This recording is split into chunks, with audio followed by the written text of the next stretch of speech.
आता संस्था ही फक्त मुख्य शाखेपुरती मर्यादित राहिलेली नसून त्याचा विस्तार शहराच्या विविध भागात झालेला आहे. आपण जिथे बसला ती मुख्य शाखा आणि शहराच्या उपनगरांमध्ये बिब्बेवाडी, कोथरूड म्हणजे गणंजे सोसायटीमध्ये ही शाखा आहे आमची.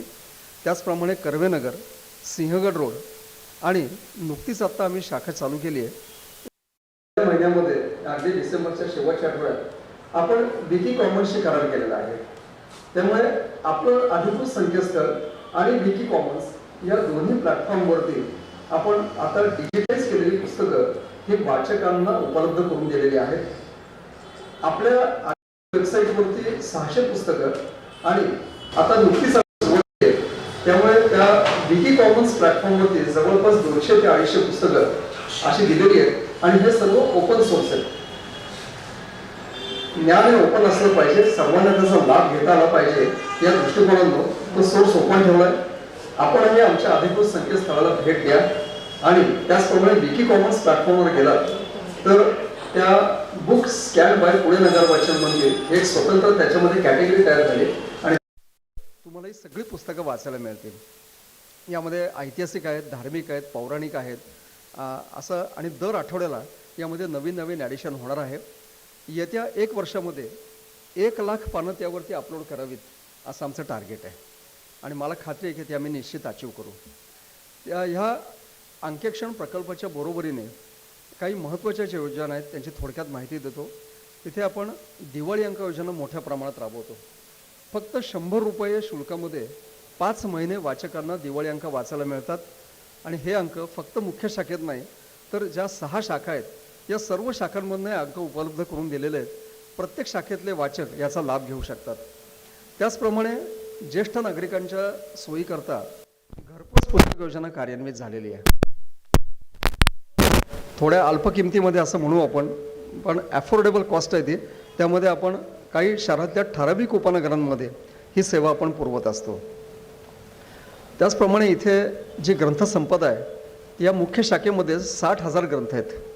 त्यामध्ये मराठी आहे, संस्कृत आहे आणि काही इतर भाषांतले सुद्धा आहेत. अत्यंत समृद्ध असा खजिना या आपल्या वाचनालयामध्ये आहे.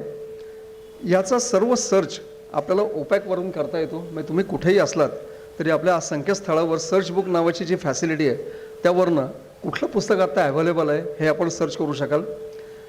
आत्ता नुकताच इथे RFID प्रकल्प कार्यान्वित झालेला आहे. त्यामुळे लायब्ररीचं जवळपास ऑटोमेशन पूर्ण झालेलं आहे. अशा पद्धतीने हे संस्थेचं कार्य चालू आहे आणि येत्या हे जे शतकोत्तर अमृत महोत्सवी वर्ष आहे त्या वर्षामध्ये ऑनलाईन मराठी लर्निंगचा एक प्लॅटफॉर्म 24/7 ओपन म्हणजे तो ते पब्लिक डोमेनमध्ये उपलब्ध करून देण्याचा संस्थेचा निश्चित विचार आहे. म्हणून ज्ञानदीप लावू जग हे आमचं ध्येयवाक्य आहे आणि त्याला अनुसरून हे काही उपक्रम आम्ही राबवत असतो. ही संस्थेबद्दल माहिती झाली. आता थोडंसं श्रीजा जोशी यांच्या पुरस्कारानिमित्त आम्ही आपल्याला आत्ता नमूद केलं की श्रीजा जोशी हे संस्थेचे भूतपूर्व अध्यक्ष होते आणि त्यांच्या स्मृत्यर्थ त्यांचे जे वारस आहेत त्यांचे पुत्र विश्वास जोशी त्यांनी हा पुरस्कार इथे पुरस्कृत केलेला आहे. परंतु आज काही वैद्यकीय कारणामुळे विश्वास जोशी आणि त्यांच्या सुविद्य पत्नी अश्विनी जोशी ह्या दरवर्षी इथे येत असतात. त्यांचे वारस त्यांचे नातेवाईक येत असतात, परंतु काही वैद्यकीय कारणामुळे आज ते येऊ शकलेले नाही आहेत. श्रीजा जोशी हे इथे इतके कनेक्टेड होते. आता जी जुने आमचे वाचक आहेत, जे ज्येष्ठ वाचक आहेत त्यांना माहिती आहे या इथे पूर्वी वाचक कट्टा असायचा तळमजल्याला. आता लक्ष्मी रोडच्या स्थिती काय आहे, तिथलं ट्रॅफिक काय, त्यामुळे ही पद्धत बंद पडली इथली. पण पूर्वी वाचक कट्टा चालायचा आणि अनेक साहित्यिक या ठिकाणी येऊन त्यांच्या साहित्यिक, सांस्कृतिक सगळ्या सामाजिक गप्पा त्या वैचारिक आदानप्रदान व्हायचं आणि त्यामध्ये श्रीजा जोशी अग्रेसर होते. श्रीजा जोशी हे बेसिकली सरकारी कर्मचारी, परंतु त्यांचं लेखन जर आपण बघितलं तर त्यांच्या भावविश्वाच्याही पलीकडे जाऊन त्यांनी त्याचं लेखन, आपल्या साहित्यकृतींचं लेखन केलेलं आहे. असे ज्येष्ठ साहित्यिक हे आमचे भूतपूर्व अध्यक्ष होते आणि त्यांच्या स्मृत्यर्थ हा कार्यक्रम इथे आयोजित करण्यात आलेला आहे. या कार्यक्रमासाठी आपण सर्वजण इथे एकत्र आलात याबद्दल मी सर्वांचं मनपूर्वक स्वागत करतो आणि माझं प्रास्ताविक इथे थांबवतो. एक भव्य कार्य कर्तृत्वाला ना परिसीमा, शब्दांच्या दुनियेत मुसाफिरी आणि गाजविला प्रशासननामा.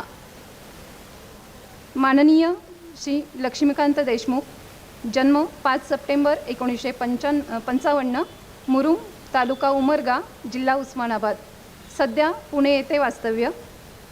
डॉक्टर बाबासाहेब आंबेडकर मराठवाडा विद्यापीठातून MSc रसायनशास्त्र, MA Marathi, MBA in public policy, त्याचबरोबर सेवानिवृत्त भारतीय प्रशासकीय अधिकारी, माजी सचिव तथा जिल्हाधिकारी कोल्हापूर येथे त्यांनी कार्य केलेलं आहे. त्याचबरोबर माजी MD film city Goregaon Mumbai हा पदभारसुद्धा सरांनी सांभाळलेला आहे. साहित्यिक योगदान जे आहे सरांचं ते इन्क्लाब विरुद्ध जिहाद, अंधेरी नगरी, हरवलेले बालपण, ऑक्टोपस आणि यंग इंडियाचा ग्रुप सेल्फी या कादंबऱ्या सरांच्या प्रसिद्ध आहेत. पाणी पाणी, गाव विकणे आहे, सावित्रीच्या गर्भात मारलेल्या लेकी, मृगतृष्णा, अंतरीच्या गूढगर्भी, माणूस नावाचं एकाकी बेट, नंबर 1 इत्यादी 10 कथासंग्रह सरांचे प्रसिद्ध आहेत. संकीर्णमध्ये बखर भारतीय प्रशासनाची, स्त्री सूक्त, त्याचबरोबर मधुबाला ते गांधी आणि प्रशासननामा ही पुस्तकं सरांची प्रसिद्ध आहेत. शिवाय कैफी आझमी, जीवन आणि शायरी अशा पद्धतीची 31 पुस्तके सरांची प्रकाशित आहेत. यामध्ये 3 इंग्रजी पुस्तकांचा सुद्धा समावेश आहे. 2018 अखिल भारतीय मराठी साहित्य संमेलन बडोदाचे मानाचे अध्यक्षपद सरांनी भूषविलेले आहे.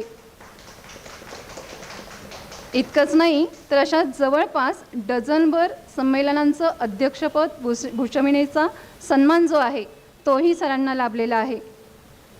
महाराष्ट्र शासनाचे 3, महाराष्ट्र साहित्य परिषदेचे साहित्य परिषद पुणेचे 5 पुरस्कार, मराठवाडा साहित्य परिषद औरंगाबादचे 2 पुरस्कार आणि त्याचबरोबर इतर संस्थांचे 2 डझन पुरस्कार सरांना प्राप्त झालेले आहेत. शासकीय सेवेत मानाचा उत्कृष्ट जिल्हाधिकारी आणि स्त्री भ्रूण हत्या रोखण्यासाठी 3 राष्ट्रीय पुरस्कार सरांना प्राप्त झालेले आहेत. याचबरोबर श्री ज्ञानेश्वर महाराज संस्थान समिती आळंदीचे सर विश्वस्त आहेत. मराठीच्या भल्यासाठी या मंचाचे ते कार्याध्यक्ष आहेत. सर्व माध्यमांच्या शाळांमध्ये सक्तीने मराठी शिकविण्यासाठीचा कायदा करून घेण्यामध्ये सरांनी स्वतःचे उत्तम असे योगदान दिलेले आहे, पुढाकार घेतलेला आहे. त्याचबरोबर व्याख्याने आणि साहित्यिक कार्यक्रमांसाठी सरांचं अखंड भ्रमण सुरू आहे. प्रशासनाची बखर लिहुनी माय मराठीची खबर घेता, अंतरीच्या गूढगर्भी रमता रमता, सावित्रीच्या लेकींसाठी लढता, शब्दांचा गौरव करिता करिता, गौरवाचे धनी शब्दची आता, गौरवाचे धनी शब्दची आता. धन्यवाद.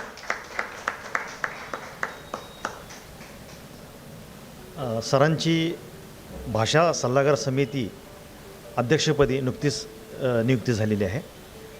मी आपले अध्यक्ष मधु मिलिंद मेहेंदळे सरांना विनंती करतो की आजच्या प्रमुख अतिथी लक्ष्मीकांत देशमुख यांचा सत्कार करा.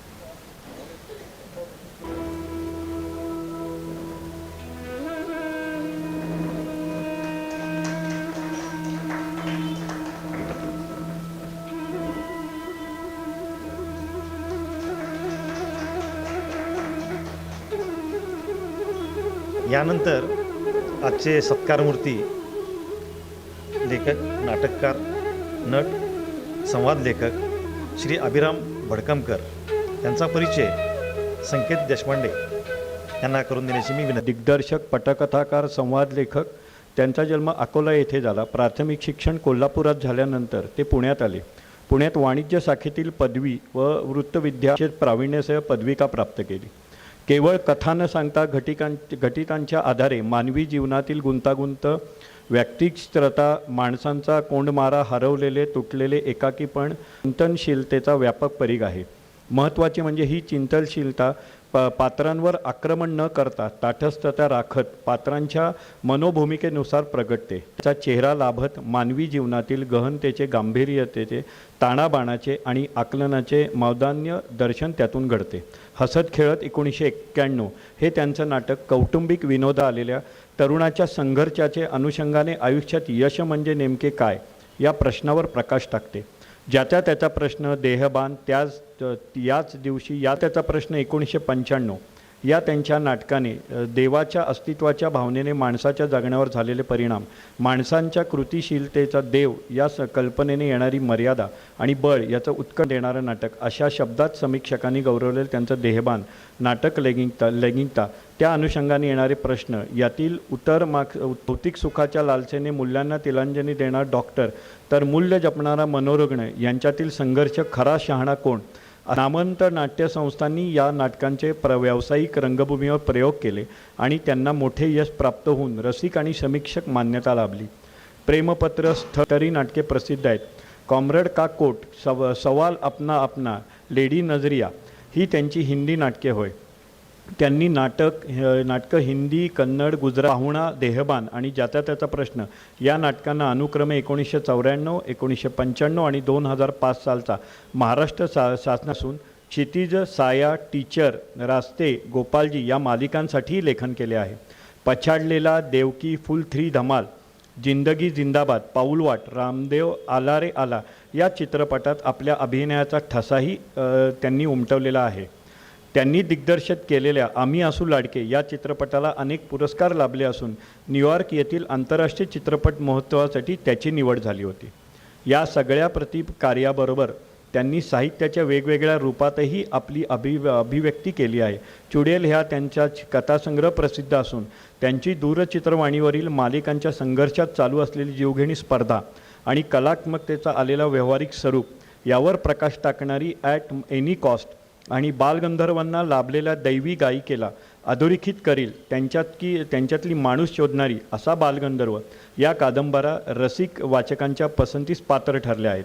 त्यांच्या या बहुगुणी प्रतिभेला अल्फा गौरव, मटा सन्मान या पुरस्कारासह चैत्रबन पुरस्कार, पुबा भावे पुरस्कार, जयवंत दळवी पुरस्कार, मामा वरेरकर पुरस्कार, कालनिर्णय पुरस्कारासह अनेक प्रतिष्ठित पुरस्कार लाभले असून 2018 साली त्यांना संगीत नाटक अकादमीच्या रंगभूमीवर कार्यासाठी अत्यंत प्रतिष्ठित अशा पुरस्कारांनी सन्मानित करून त्यांच्या चतुरस्र प्रतिभेचा सन्मान करण्यात आलेला आहे. धन्यवाद. ज्याची आपल्याला उत्सुकता आहे असा एक मानाचा जो सन्मान आहे श्रीजा जोशी पुरस्कार, मी आजचे प्रमुख अतिथी लक्ष्मीकांत देशमुख यांना विनंती करतो की या सन्मानाने सन्मानित करावं.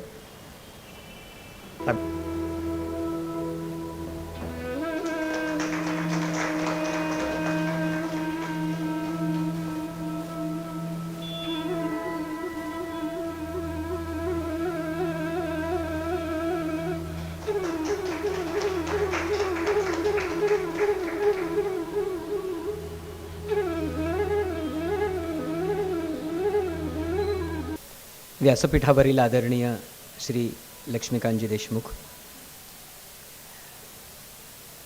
सभागृहामधील सर्व मान्यवर, रसिक हो, वाचक हो, आज हा श्रीजा जोशी पुरस्कार स्वीकारताना खूप आनंद होण्याची काही कारणं आहेत. त्यातलं सगळ्यात महत्त्वाचं कारण म्हणजे अत्यंत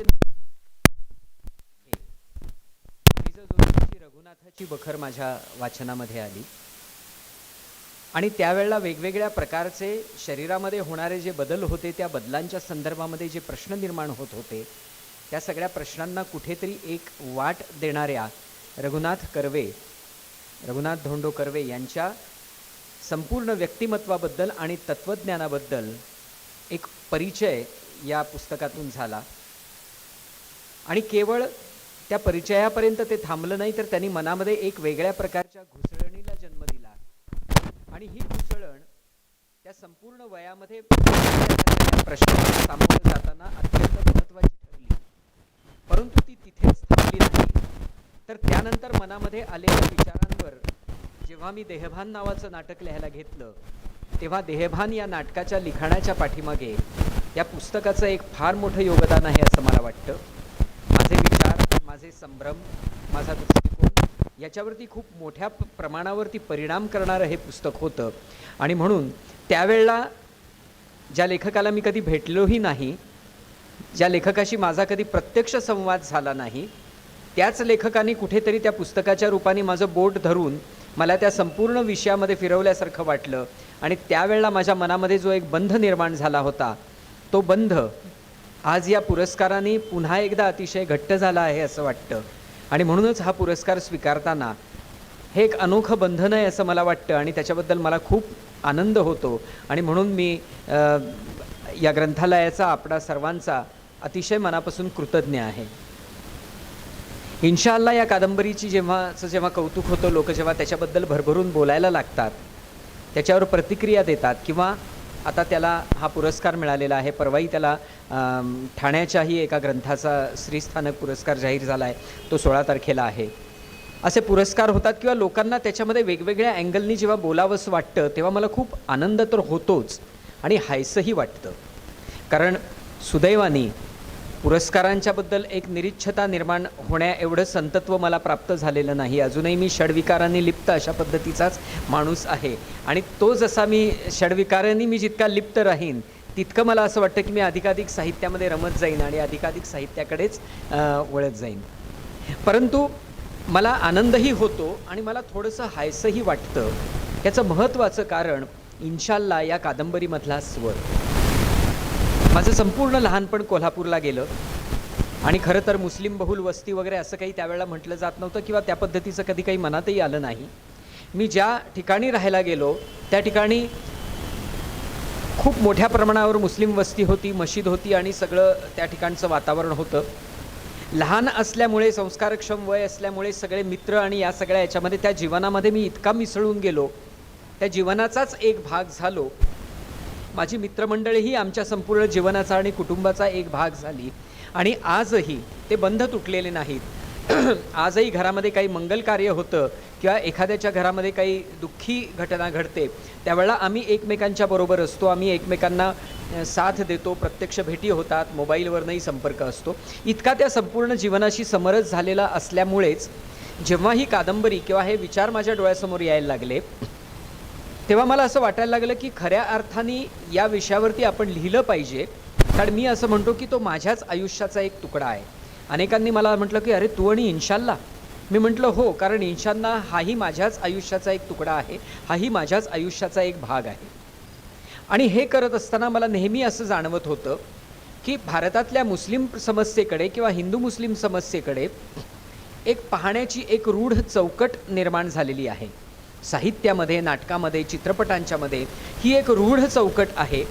आणि ही रूढ चौकट कशा पद्धतीची आहे, तर मला नेहमीच असं वाटतं की या प्रश्नाकडे पाहत असताना की मुस्लिमांच्याकडे एक व्हिक्टीम म्हणून पाहायचं, या देशामध्ये प्रचंड असुरक्षित असलेला एक समाज आहे अशा पद्धतीनं पाहायचं, आणि या असुरक्षिततेला आणि या सगळ्या गोष्टींना जबाबदार असल्याची जी सगळी कारणं आहे ती राजकारणामध्ये पाहायची, राजकीय पक्षांमध्ये पाहायची, ठराविक राजकीय विचारसरणीमध्ये पाहायची.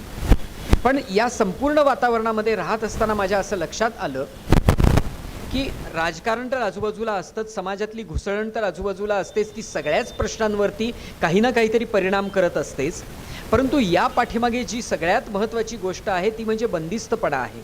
तो धार्मिक बंदिस्तपणा आहे, ते अज्ञान आहे, तो अशिक्षितपणा आहे. कारण मी ज्या वस्तीमध्ये राहत होतो ती आमची सगळी वस्ती ज्याला आपण असं म्हणतो की निम्न मध्यम वर्गातली संपूर्ण वस्ती होती. आणि त्यामुळे हे सगळे प्रश्न माझ्या डोळ्यासमोर जेव्हा येत होते तेव्हा माझ्या असं लक्षात येत होतं की या प्रश्नावरती बोट ठेवलं पाहिजे, या प्रश्नावरती कुठेतरी मांडणी केली पाहिजे.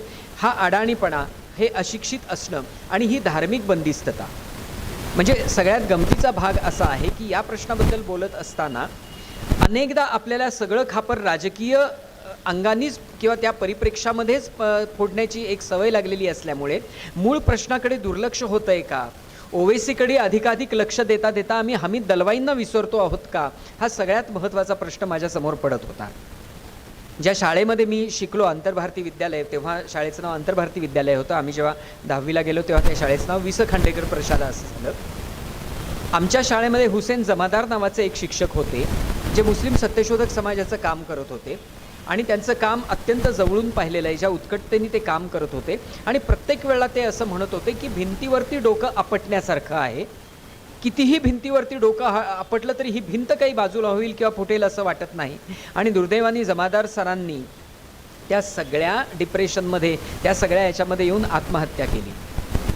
मला लक्षात यायला लागली की हा जो बंदिस्तपणा आहे आणि मग त्याच्यामधनं एक एक पात्र त्यामध्ये निर्माण झाली. आणि मला नेहमी असा अनुभव येतो की तुम्ही कुठलीही कलाकृती निर्माण करायला घ्या, तुम्ही तुमच्यातला जो काही एक आत्मा असतो किंवा तुम्ही जे काही असता ते त्या कलाकृतीपासून फार लांब जाऊ शकत नाही. आणि म्हणून मला आजूबाजूचा तो सगळा परिसर दिसत होता, आमची तो मोहल्ला, आमची ती गल्ली, त्यातलं वातावरण, या सगळ्या गोष्टी समोर दिसत होत्या. आणि या सगळ्यातमधनं मला ही सगळी पात्रं भेटत गेली. त्याच्यामध्ये जुनैद नावाचं एक पात्र आहे, ते सुरुवातीला गायब होतं आणि लोक मला असं विचारतात त्याचं पुढे काय झालं. तर मला असं वाटतं की त्यातला जुनैद हे एक रूपक आहे हरवलेल्या आणि भरकटलेल्या मुस्लिम तरुणाईचं. आणि या सगळ्याच्या पाठीमागे नेमकं मी आत्ता म्हटलं त्याप्रमाणे जे अज्ञान आहे, जो अशिक्षितपणा आहे, आणि यामध्ये सुद्धा या सगळ्याशी टक्कर घेणारी एक व्यवस्था आहे, एक संघटना आहे, जी संघटना या सगळ्याच्या विरुद्ध उभं राहायचा प्रयत्न करते, प्रश्न निर्माण करण्याचा प्रयत्न करते. कारण कुठल्याही समाजामध्ये सुधारणा जर करायची असेल तर आधी प्रश्न निर्माण केले पाहिजे असतात. जसं आंबेडकर म्हणायचे की गुलामगिरीची आधी जाणीव होऊ दे. तर ही अज्ञानाची आणि अशिक्षितपणाची आणि बंदिस्तपणाची जाणीव जोपर्यंत निर्माण होत नाही तोपर्यंत पुढचं काही घडण्याची शक्यता नाही. आणि म्हणून या कथेमध्ये एक पात्र त्या ठिकाणी अशा पद्धतीचे प्रश्न निर्माण करायचा प्रयत्न करतो. आता गंमत बघा, एका बाजूला कट्टरता आहे, ती हिंदू कट्टरता आहे, मुस्लिम कट्टरता आहे, वेगवेगळ्या प्रकारची कट्टरता आपल्याला दिसते. एका बाजूला आर्थिक प्रश्नाशी झगडत असलेली माणसं दिसतात, ज्यांच्यावरती या कट्टरतेचा थोडाफार परिणाम होत असतो, परंतु त्यांना कसंही करून सुखाने जगायचं असतं आणि पुढे जायचं असतं.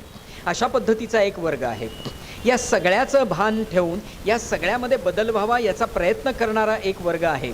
मग त्याच्यामध्ये त्या नसीमा मॅडम असतील, त्याच्यामध्ये फिदाजी असतील किंवा रफिक असेल आणि जुल्फी असेल. अशा पद्धतीच्या संघटनांमध्ये जो नेमका वाद असतो तो वाद याही ठिकाणी आहे. जुल्फीला असं म्हणायचं आहे की समाजाला समजावत आपण सुधारणा करू, समाजाला समजावत आपण पुढे जायचा प्रयत्न करू, आपण श्रद्धेला प्रश्न करायला नको. तर रफिकचं म्हणणं असं असतं की जोपर्यंत श्रद्धांवर आपण प्रहार करत नाही, जोपर्यंत आपण त्याच्यावर आगपाखड करत नाही, घाव घालत नाही, तोपर्यंत काही होऊ शकत नाही. म्हणजे अगदी दोघांच्या फिलॉसॉफीमधला साधा जर फरक दाखवायचा झाला तर रफिक असं म्हणतो, कौन कहता है आसमां में छेद नहीं हो सकता, एक पत्थर तो तबीयत से उछालो यारो. आणि जुल्फी म्हणतो, कशाला हे सगळं जाळणं, पोळणं, फळ हे करणं, आकाश पर हे करणं. तो म्हणतो की कौन कहता है कि आकाश को सिया नहीं जा सकता, एक सुई धागा तो तबीयत से चलाओ यारो. आणि कुठल्याही संघटनेमध्ये या दोन पद्धतीच्या विचारधारा असणारच, आणि त्या फतेह नावाच्या संघटनेमध्ये सुद्धा आहेत. आणि त्यातून हे सगळा ती कालक्रमानं सुरू आहे. एका बाजूला कट्टरता आहे, एका बाजूला अशा पद्धतीचं पुरोगामित्व आहे, काहीतरी पुढारले पण त्या ठिकाणी आहे. आणि या सगळ्यापासून केवळ पोटापाण्यासाठी लढत असलेला एक समाज आहे, ज्या समाजाला बाकी काही नको आहे, त्याची श्रद्धा आहे, त्या श्रद्धेला त्याला पूजा करायची आहे, त्याला नमाज पडायची आहे आणि त्याला आपल्या पोट भरायचं आहे आणि त्याला सुखी आयुष्य जगायचं आहे. अशा पद्धतीचं हे सगळं वातावरण आणि या सगळ्यामधनं हा समाज मांडायचा मी प्रयत्न केला. मी नेहमी असं म्हणतो की मी सामाजिक प्रश्न मांडत नाही. म्हणजे माझ्या नाटकांवर अनेकदा लोक असं म्हणतात की ही सामाजिक नाटकं आहेत, पण मला सामाजिक नाटक किंवा सामाजिक साहित्य या शब्दापेक्षा मला असं वाटतं मी माणसांच्या गोष्टी सांगतो, माणसांच्या गोष्टी सांगायचा प्रयत्न करतो. आणि त्या इतक्या उत्कटपणे आपण सांगितलं आहे की आपोआपच तो ज्या समाजामध्ये वावरतोय आणि ज्या सामाजिक प्रश्नांमध्ये अडकलेला आहे ते सामाजिक प्रश्न त्याच्याबरोबरच त्या कथेबरोबर यायला लागतात. आणि म्हणून या कथेमध्ये जो काही सामाजिक प्रश्न येतो, हा सगळा प्रश्न येतो तो त्या माणसांच्या अनुषंगाने येतो. आता प्रत्येकाच्या समोर असलेल्या समस्या फार वेगळ्या आहेत. आता रफिक सारखा जो आहे तो अत्यंत जहाल आहे. तो म्हणतो की कौन कहता है आसमान में छेद नहीं हो सकता. तो इतका काळाच्या पुढे आहे की त्याच्या मनामध्ये प्रश्न येतो की मी का नाही प्रश्न विचारायचे, मी अल्लाला प्रश्न का नाही विचारायचे, मी कुराणाला प्रश्न का नाही विचारायचे. म्हणजे तो एक उदाहरण देतो की जेव्हा मंदिर प्रवेशासाठी स्त्रियांनी आंदोलन केलं त्यावेळेला अगदी नॅशनल चॅनलवरती सुद्धा प्रश्न असा विचारला गेला की नाही मुल्ला मौलवींना की नाही दाखवा कुठे आहे कुराणात लिहिलेलं की मंदिर प्रवेश मशिदीमध्ये स्त्रियांनी प्रवेश घ्यायचा नाही. तो म्हणतो समजा पहिल्या पानावरती लिहिलं असेल तर ते नाकारायचा मला अधिकार नाही. जर पहिल्या पानावर सांगून ठेवलं असेल की मशिदीत स्त्रियांना प्रवेश नाही, तर ते मी क्वेश्चन करायचं नाही, ते काल सुसंगत नाही असं मी म्हणायचं नाही. माझा प्रत्येक प्रश्न किंवा माझं प्रत्येक उत्तर मी कुराणाच्या आणि शरीयतच्या चौकटीमध्येच का शोधायचं? ही चौकटच जरा मला मान्य नसेल तर ती मी मोडायची नाही का? अशा पद्धतीचा प्रश्न विचारणारा रफिक आजच्या समाजामध्ये अत्यंत पुढारलेला आहे. पण त्याच वेळेला जुल्फी असं म्हणतो की भाईजान, कशासाठी आपण हे प्रश्न विचारायचे? आपण त्यांच्या मनामध्ये प्रश्न निर्माण होऊ देत ना. आणि जुल्फीच्या त्या प्रयत्नामध्ये खरोखरच टायर दुरुस्त करणारा जो अब्दुल असतो किंवा अकबऱ्या असतो, त्याला एक प्रश्न असा पडतो, माझी जर सुनता झाली नाही म्हणजे मी मुसलमान नाही? माझी सुनता वयाच्या 14व्या वर्षापर्यंत झाली, वयाच्या 14व्या वर्षी झाली, मग काय वयाच्या 14 वर्षापर्यंत मी मुसलमान नव्हतो? मग मुसलमान असणं म्हणजे नेमकं काय? तर अल्लानी जे काही चांगलं चांगलं आपल्याला करायला सांगितलेलं आहे, चोरी करू नको, कुणाशी खोटं बोलू नको, कुणाशी खोटं वागू नको, हे जर मी करत राहिलो तर सुनता करण्याचा उपचार खरोखरच आवश्यक आहे का? अशा पद्धतीचा प्रश्न जेव्हा अकबऱ्याच्या मनामध्ये निर्माण होतो, इस्माईल जेव्हा नसबंदी करायला जायचा प्रयत्न करतो आणि मुमताज ठामपणे सांगते की हा जर नवरा माझ्या कामाचा नसेल, हा जर नवरा घरामध्ये जर काही काम करणार नसेल तर मी त्याला नाकारते, तू मला काय तलाक तलाक म्हणतो, मी तुला तलाक देते. अशा पद्धतीने या सगळ्या रूढ चौकटी हलवण्याचा प्रयत्न त्या सगळ्यातली माणसं करायला लागतात, कारण त्यांच्या मनामध्ये प्रश्न निर्माण व्हायला लागतात. त्यातली जमीला, जिचा मुलगा हरवलेला आहे, तिची अवस्था तर फारच वेगळी आहे. खरं तर आयुष्यामध्ये तिने कधीच कोणाचं वाईट केलेलं नसतं. नवऱ्याने जेव्हा सवत आणली तेव्हा ती एका ठिकाणी असं म्हणते की काय करणार, शेवटी बाईला बुरशी लागतेच ना. हे वाक्य जेव्हा मी लिहिलं तेव्हा मी स्वतःच थरारलो की खरोखरच काय मानसिकतेने स्त्रीकडे पाहण्याचा प्रकार आहे. या मानसिकतेने आपण स्त्रीकडे पाहायचं. आणि मग दुसरी स्त्री येते आणि त्यावेळेला ती सांगते की एकाच वेळेला आपला नवरा आपल्या दुसऱ्या बाईबरोबर त्या ठिकाणी रात्री झोपलेला असतो आणि तो आपल्याला पाणी आणायला सांगतो. आणि नंतर होतं काय, तर यांच्या हवसेची किंवा वासनेची 9-9 महिने पोटात वाढवलेली गाठोडी आपण घ्यायची आणि एका क्षणी तो आपल्याला सांगतो घरातनं निघून जा, आणि निघून जायचं, आणि आपल्याला काहीच मिळत नाही, आपल्याला काहीही मिळणार नाही. हे कुठेतरी बदललं पाहिजे. आणि हे बदल करण्यासाठी म्हणून जर जुल्फीसारखा कोणी जर माझ्यासाठी हे करत असेल तर मी त्याला माझ्या घरामध्ये जागा देणार, मी त्याच्याबरोबर उभी राहणार. हळूहळू जमीलाच्या मनामध्ये होणारं हे जे परिवर्तन आहे, हे परिवर्तन कुठल्याही विद्वत्तापूर्ण अशा पद्धतीच्या वाचनातून किंवा याच्यातनं झालेलं परिवर्तन नाही आहे, तर स्त्रीच्या मनामध्ये असलेलं जे एक उपजत शहाणपण असतं, या शहाणपणाला वेगवेगळ्या प्रकारचे प्रश्न पडायला लागतात आणि प्रश्न पडणारं वातावरण जुल्फी त्या मोहल्ल्यामध्ये निर्माण करायला लागतो. आणि मग हळूहळू ती स्वतःच कुराणाचं इंटरप्रिटेशन करायला लागते. एका ठिकाणी ती म्हणते की पडते तो सब है, सगळेजण वाचतात पण विचार कोण करतं, अर्थ कोण लावतं, आणि ती कुराणाचा एक वेगळ्या पद्धतीने स्वतःचा अर्थ लावायचा प्रयत्न करते. आणि एका पॉईंटला तिला असंही वाटतं की जुल्फीसारखा पुरुष जर कायदे कानून लिहायला बसला असता तर स्त्रीला अशा पद्धतीच्या जीवघेण्या वेदना सहन करायला लागल्या नसत्या. इतक्या वेगवेगळ्या प्रकारच्या स्त्रिया त्या ठिकाणी आल्या, या कुठे दिसल्या असं लोक विचारतात. पण खरं तर या स्त्रिया मला आजूबाजूला दिसल्या म्हणण्यापेक्षा या प्रवृत्ती मला आजूबाजूला दिसल्या. एका स्त्रीवर किंवा एका व्यक्तीवर लिहिण्यापेक्षा, म्हणजे जमीला मला मोहल्ल्यामध्ये दाखवता येणार नाही, मला मुमताज दाखवता येणार नाही, पण वेगवेगळ्या प्रकारच्या स्त्रियांच्या प्रवृत्ती एकत्र करून एक एक पद्धतीचं पात्र त्या ठिकाणी निर्माण झालं. त्याच्यामध्ये हसन साहब नावाचं एक पात्र आहे. हे पात्र म्हणजे सर्व पक्षामध्ये दाखवण्यासाठी एक मिया असावा लागतो, एक दाढीवाला असावा लागतो, त्या पद्धतीचा ते पात्र आहे. त्याला जनाधार नाही. एकेकाळी खूप मोठ्या चळवळीमध्ये काम करण्यासाठी म्हणून चा विचार करणारा माणूस, लंडनला जाऊन विचार करणारा माणूस या ठिकाणी येतो आणि मग त्याच्या असं लक्षात येतं की रफिकसारख्या, हमीद दलवाईंच्या सारख्या धडका देण्याचं त्याच्यामध्ये सामर्थ्य नाही. आणि म्हणून मग वेळप्रसंगी टोपी घालायची आणि वेळप्रसंगी टोपी उतरवायची, अशा पद्धतीने कुठेतरी त्या सगळ्या व्यवस्थेमध्ये स्वतःला सामावून घेण्याचा प्रयत्न करणं हा त्याच्यामध्ये दिसतं. मला या संपूर्ण अभ्यासामध्ये, या संपूर्ण काळामध्ये एकच असं वाटतं, मुस्लिम समाजाच्या संपूर्ण समस्यांना अत्यंत महत्त्वाचा जबाबदार जर घटक कुठला असेल तर तो मुस्लिम इंटलेक्च्युअल समाज आहे. हा समाज शिक्षणाच्या मिशानी बाहेर पडतो आणि त्याच्यानंतर तो परत वस्तीकडे जात नाही. आपल्या देशामध्ये ज्या वेळेला दलितांना शिक्षण मिळालं आणि सुदैवाने ही मंडळी शिकायला बाहेर गेली आणि ती परत आली आणि त्यांनी आपल्या वस्तीमध्ये साहित्य नेलं, त्यांनी आपल्या वस्तीमध्ये चळवळ नेली, त्यांनी आपल्या वस्तीमध्ये प्रश्न नेले, त्यांनी आपल्या वस्तीमध्ये रूढ चौकट हलवण्याची एक ताकद निर्माण केली, एक वृत्ती निर्माण केली. दुर्दैवाने मुस्लिम समाजामध्ये अशा पद्धतीने होताना आपल्याला दिसत नाही. मुस्लिम इंटेलेक्च्युअल ज्या पद्धतीने या सगळ्या प्रश्नाकडे पाहायला पाहिजे त्या पद्धतीनं पाहताना दिसत नाही. आणि म्हणून एका ठिकाणी ते रफिक सारखं पात्र म्हणतं, या समाजामध्ये एक आंबेडकर जन्मायला यायला हवे होते, डॉक्टर बाबासाहेब आंबेडकर. या सगळ्याचा विचार करत असताना आता गमतीचा भाग बघा ना, की मुनव्वर राणा एक स्टँडअप कॉमेडी करणारा अतिशय सुंदर कॉमेडी करतो, पण मुस्लिम प्रश्नाबद्दल बोलताना तो फक्त मॉब लिंचिंगबद्दल बोलतो, तो हलालाबद्दल बोलत नाही, तो बुरख्याबद्दल बोलत नाही, तो ट्रिपल तलाकबद्दल बोलत नाही.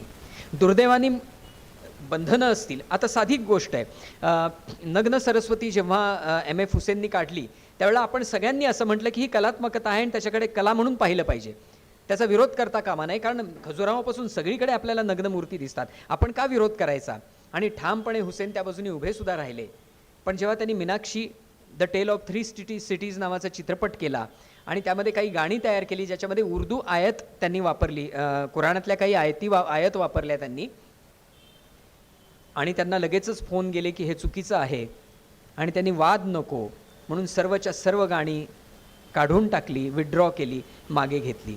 जर MF हुसेन त्यावेळेला लढायला उभे राहिले असते आणि म्हणाले असते की कुराण हे फक्त तुमचं नाही, ते माझंही आहे, माझाही तितकाच त्याच्यावरती अधिकार आहे, मी माझ्या पद्धतीने कुराणाचं इंटरप्रिटेशन करू शकतो, असं म्हणून जर इंटलेक्च्युअल MF हुसेन त्यावेळेला उभे राहिले असते तर चित्र खूप वेगळं दिसलं असतं. दुर्दैवाने हे वेगळं चित्र मुस्लिम समाजामध्ये दिसत नाही. आणि म्हणून माझे अत्यंत मुस्लिम इंटलेक्च्युअल मित्र आहेत, मी त्यांना नेहमी हा प्रश्न करत असतो. पण मला याचीही जाणीव आहे की बंदिस्तपणा इतका आहे, धार्मिक बंदिस्तपणा इतका आहे, जी सुधारणेची जी चळवळ आहे ती हमीद दलवाईंच्यापासून किती मोठ्या प्रमाणामध्ये जायला पाहिजे त्या प्रमाणामध्ये गेली नसल्याचा हा परिणाम आहे. आणि त्याला राजकीय वातावरणसुद्धा आहे. पण राजकीय वातावरणामध्ये संपूर्ण या पद्धतीचं खापर फोडणं म्हणजे या सगळ्या प्रश्नांच्यापासून पळ काढण्यासारखं आहे. आणि म्हणून या प्रश्नापासून मी पळ काढला नाही. आणि म्हणून मला असं वाटतं की खऱ्या अर्थाने मुस्लिम समाजातल्या सडेतोड प्रश्नांना सडेतोडपणे भिडण्याचा माझ्या पद्धतीनं मी अत्यंत प्रामाणिक प्रयत्न केला आहे. तो कितपत यशस्वी झाला आहे हे खरं तर वाचकांनीच ठरवायचं आहे आणि वाचकच त्याला तो सगळा कौल देणार आहे.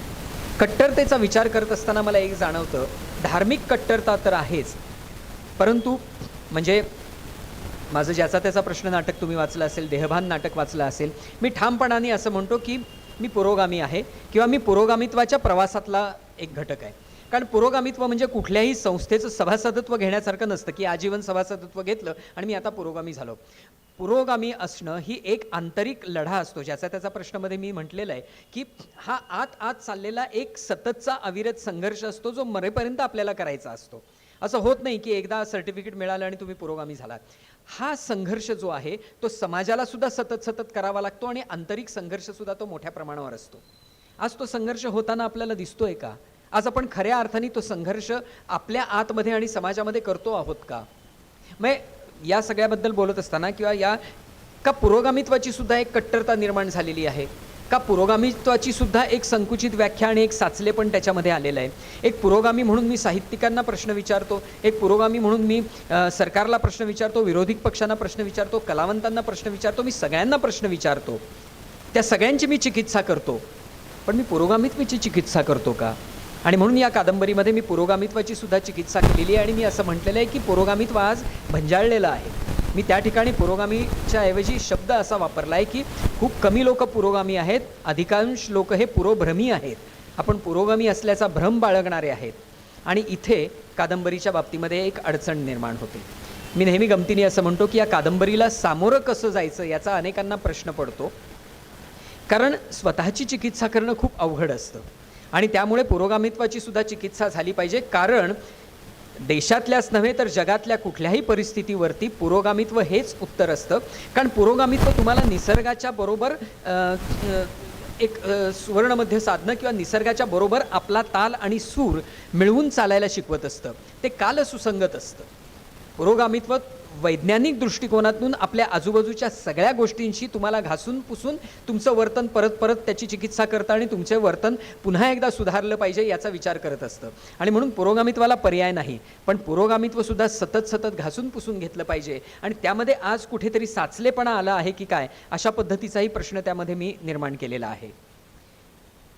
एक वेगळा सेक्शन त्याच्यामध्ये आहे की आजचा या समाजातला बहुसंख्य हिंदू समाज, त्याचा या सगळ्याकडे पाहण्याचा काय दृष्टिकोन आहे.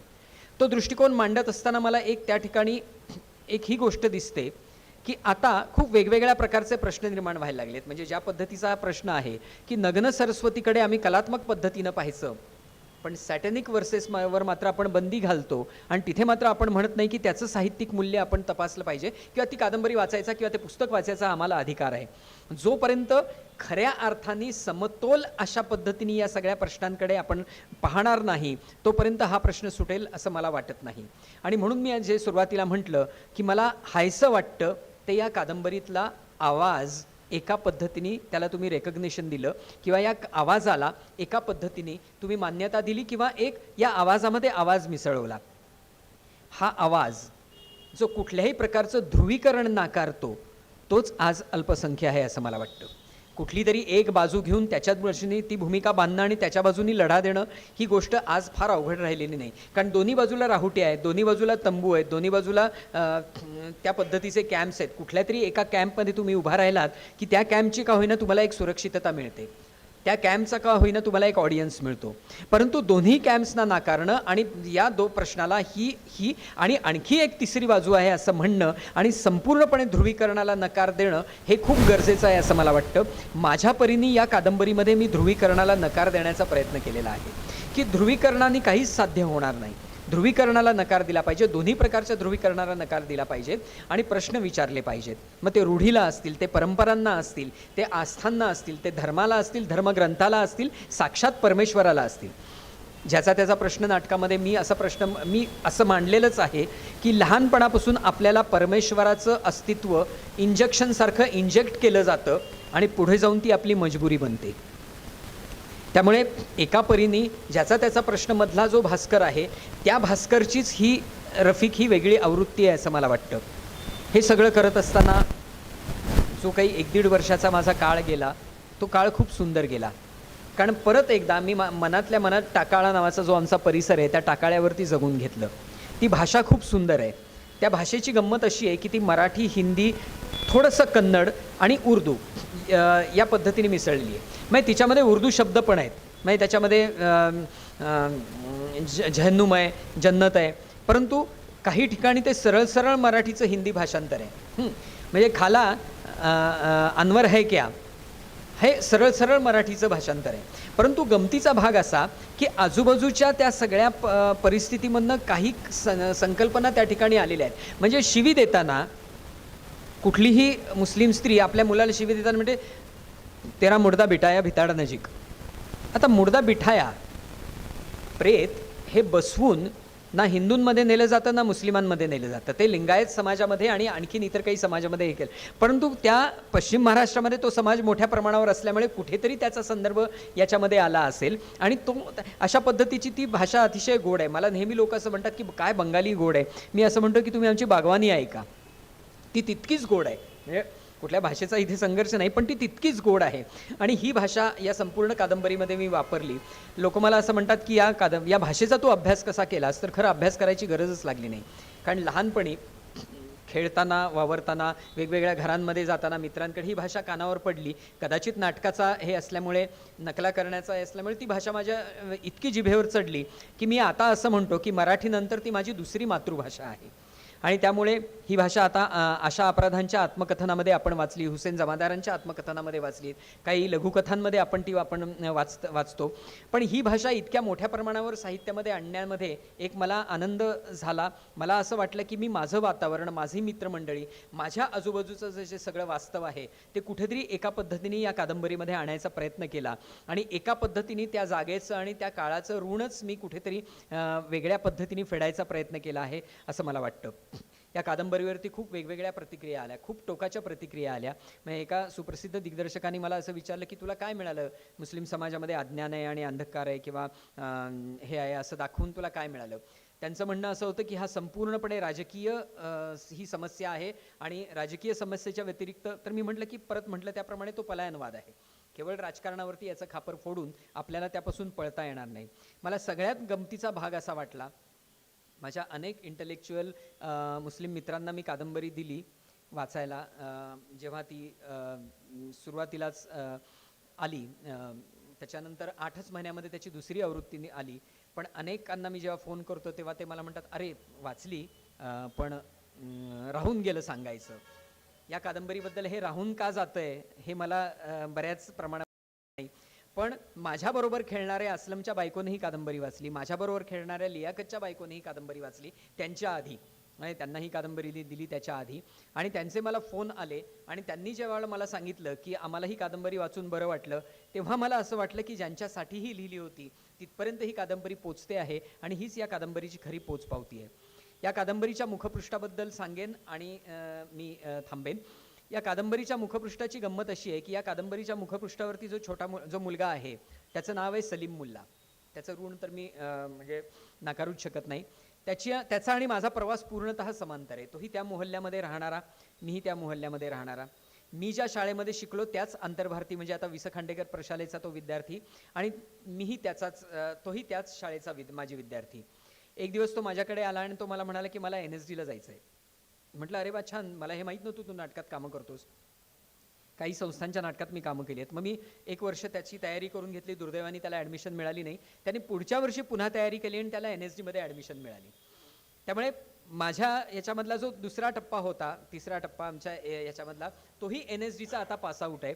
त्याचा एक मित्र दिल्ली पाहायला गेला होता आणि सहज त्यांनी गंमत म्हणून त्या ट्रिपचे फोटो काढले आणि ते फोटो त्यांनी मला पाठवले. त्याच्यामध्ये हा फोटो मी पाहिला आणि मी म्हटलं हा फोटो मला हवा आहे. कशासाठी हवा आहे ते मी तुला आत्ता सांगत नाही, कारण माझ्या डोळ्यासमोर ती कादंबरी त्यावेळेला फार कमी स्वरूपामध्ये होती, मी लिखाणाच्या प्रोसेसमध्ये होती. आणि जेव्हा ही कादंबरी लिहून झाली तेव्हा मी माझगावकरांना सांगितलं की हे मुखपृष्ठ, आणि माझगावकर म्हणाले की मुखपृष्ठाचा प्रश्नच आता मिटलेला आहे. तर अशा पद्धतीने सलीमचा त्या संपूर्ण याच्यामध्ये सहभाग होता. त्याला मी ती वाचायला दिली. त्यांनी त्याच्यावरती नंतर काही गोष्टी मला सांगितल्या. इरफान मुजावर नावाचा नाटककार आहे, त्यांनी मला तर प्रत्यक्ष कुराणाची प्रतच पाठवून दिली आणि त्या संपूर्ण कुराणाचा अभ्यास मला त्या सगळ्या संदर्भामध्ये करता आला. त्याच्याशी झालेल्या चर्चांचा मला खूप उपयोग झाला. विनयाताई खडपेकरांचं नाव मी इथे घेणं अत्यंत महत्त्वाचं आहे, कारण चित्रपट लेखन आणि नाट्यलेखन याच्याकडून कादंबरीकडे वळत असताना जो काही एक सांधा बदलण्याचा जो प्रवास आहे, त्या प्रवासामध्ये सतत त्या माझ्याबरोबर होत्या आणि त्यांनी मला त्या प्रवासामध्ये खूप मोठ्या प्रमाणावर मदत केली. आणि त्या याच्या संपादक आहेत, तर त्यांचंही खूप महत्त्वाचं योगदान आहे. आणि सगळ्यात महत्त्वाचं योगदान आहे ते म्हणजे दिलीप माझगावकरांचं. कादंबरी लिहित असताना कसं असतं की कितीही अभिनिवेश बाजूला ठेवायचा असं ठरवलं तरीसुद्धा कधीतरी तुमच्यामधला तो अभिनिवेश जागा होऊ शकतो. कितीही तुम्ही ठरवलं की आपण संतुलित राहायचं तरीसुद्धा तुमचा बॅलन्स जाऊ शकतो. अशा वेळेला त्याच क्षणी मला थांबवून संतुलन ढळतं आहे, अभिनिवेश येतो आहे, हे पूर्णपणे खोडून टाका, इथे जागे व्हा असं म्हणून परत एकदा त्या सगळ्या याच्यामध्ये त्या प्रवासामध्ये माझ्याबरोबर माझगावकरांनी राहून त्या ठिकाणी जो काही ती सगळी जी काही मला मदत केली ती खूप महत्त्वाची आहे. आणि म्हणून मी असं म्हणेन, सतत मोहल्ल्यातल्या माझ्या मित्रांना माझे फोन जायचे, वेगवेगळ्या प्रकारच्या रूढी परंपरा मी परत चेक करायचो, हे मी असं लिहितो हे बरोबर आहे ना, हे चुकत नाही आहे ना. त्यामुळे त्या सगळ्या मित्रमंडळींचाही, असलम बागवान असेल, लियाकत बारगीर असेल, या सगळ्या मंडळींचं या कादंबरीमध्ये योगदान आहे. आणि म्हणून साहित्याचा कुठलाही पुरस्कार हा कधीच वैयक्तिक पुरस्कार नसतो, जरी तो वैयक्तिक पद्धतीने दिला जात असला तरी या सगळ्यांचं ऋण त्याच्यामध्ये आहे असं मला वाटतं. त्यामुळे या सगळ्यांच्या वतीने, या सगळ्यांचा प्रतिनिधी म्हणून मी हा पुरस्कार स्वीकारतो आहे. मला असं वाटतं की इन्शाल्लामध्ये एक वेगळ्या प्रकारची जाग आणि एक वेगळ्या प्रकारचं भान तिथल्या तरुणाईला आणि तिथल्या स्त्रियांना येतं. आणि म्हणून शेवटी जमीला ज्या पद्धतीने उभी राहते, मुमताज ज्या पद्धतीने उभी ठाकते आणि ती ज्यांच्यासमोर उभी ठाकते ते खूप महत्त्वाचं आहे असं मला वाटतं. आणि ही जाग देशातल्या मोहल्ल्यांमध्ये येत जावी. असं जर झालं तर मला असं वाटतं एक वेगळ्या प्रकारची शक्ती म्हणून आपण उभे राहू, आणि निश्चितच आपण उभे राहू असं मला वाटतं. याचं कारण असं की जो उपजत शहाणपणा स्त्रियांच्या मधला आहे, तो उपजत शहाणपणा आपल्याला सर्व आंदोलनांमध्ये दिसतो. मंदिर प्रवेशाच्या वेळेलासुद्धा आपल्याला त्या ठिकाणी स्त्रिया उभ्या राहिलेल्या दिसल्या. शहाबानो लढते, शायरा लढते, आणि म्हणून मला असं वाटतं की हे सगळं जेव्हा आपण दिसतंय तोपर्यंत आपण अत्यंत मोकळेपणाने या सगळ्या प्रयत्नांच्याकडे पाहून इन्शाअल्लाह असं म्हणायला हरकत नाही. आज श्रीजा जोशी पुरस्कारांनी एक वेगळ्या प्रकारची मोहोर या संपूर्ण प्रयत्नावर उमटलेली आहे. त्यामुळे मी ग्रंथालयाचा आपणा सर्वांचा अत्यंत ऋणी आहे. देशमुख सरांच्या हस्ते हा पुरस्कार मिळणं हा खूप आनंदाचा भाग आहे. त्यांचं साहित्य आम्ही नेहमीच वाचतो आणि त्यांचा आमच्या पिढीवरती निश्चितच एक वेगळ्या प्रकारचा ठसा आहे, परिणाम आहे. या संपूर्ण कार्यक्रमाला दरेकर सरांच्यासारखे अत्यंत व्यासंगी व्यक्तिमत्व आज उपस्थित राहून आशीर्वादासाठी या ठिकाणी उपस्थित राहिलं याचाही मला आनंद आहे. आपणा सर्वांचे अत्यंत मनापासून मी आभार मानतो आणि थांबतो. धन्यवाद. आज ज्यांना मराठीचे महत्त्वाचे लेखक श्रीजा जोशी ज्यांच्या साहित्यात माझ्यावर प्रभाव आहे, त्यांच्या नावाने दिलेल्या पुरस्काराचे विजेते इन्शाअल्लाहचे लेखक आमचे मित्र अभिराम भडकळकर, पुणेनगर वाचन मंदिराचे अध्यक्ष मधु मिलिंद मेहेंदळे साहेब, प्रसाद जोशी, इतर मान्यवर आणि उपस्थित बंधू भगिनी आणि मित्रांनो, सर्वप्रथम मी इन्शाअल्लाह कादंबरीला पुरस्कार दिल्याबद्दल अभिराम भडकळ यांचे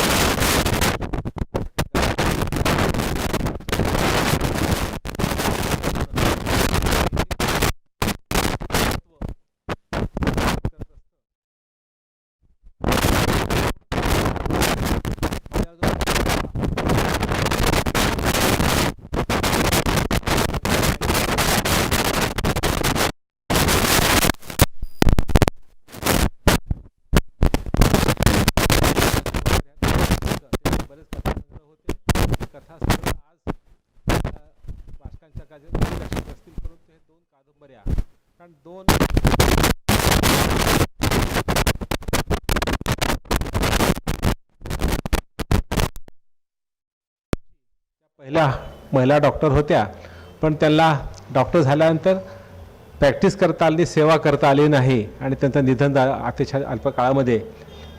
तो एक भाग आहे. पण ते दोन अतिशय आणि गोपाळराव जोशी हे कॅरेक्टर इतके विलोभनीय होते की त्यांच्यावर त्यांनी अतिशय चांगल्या पद्धतीनं कलात्मक ताकदीनं लेखन केलेलं आहे.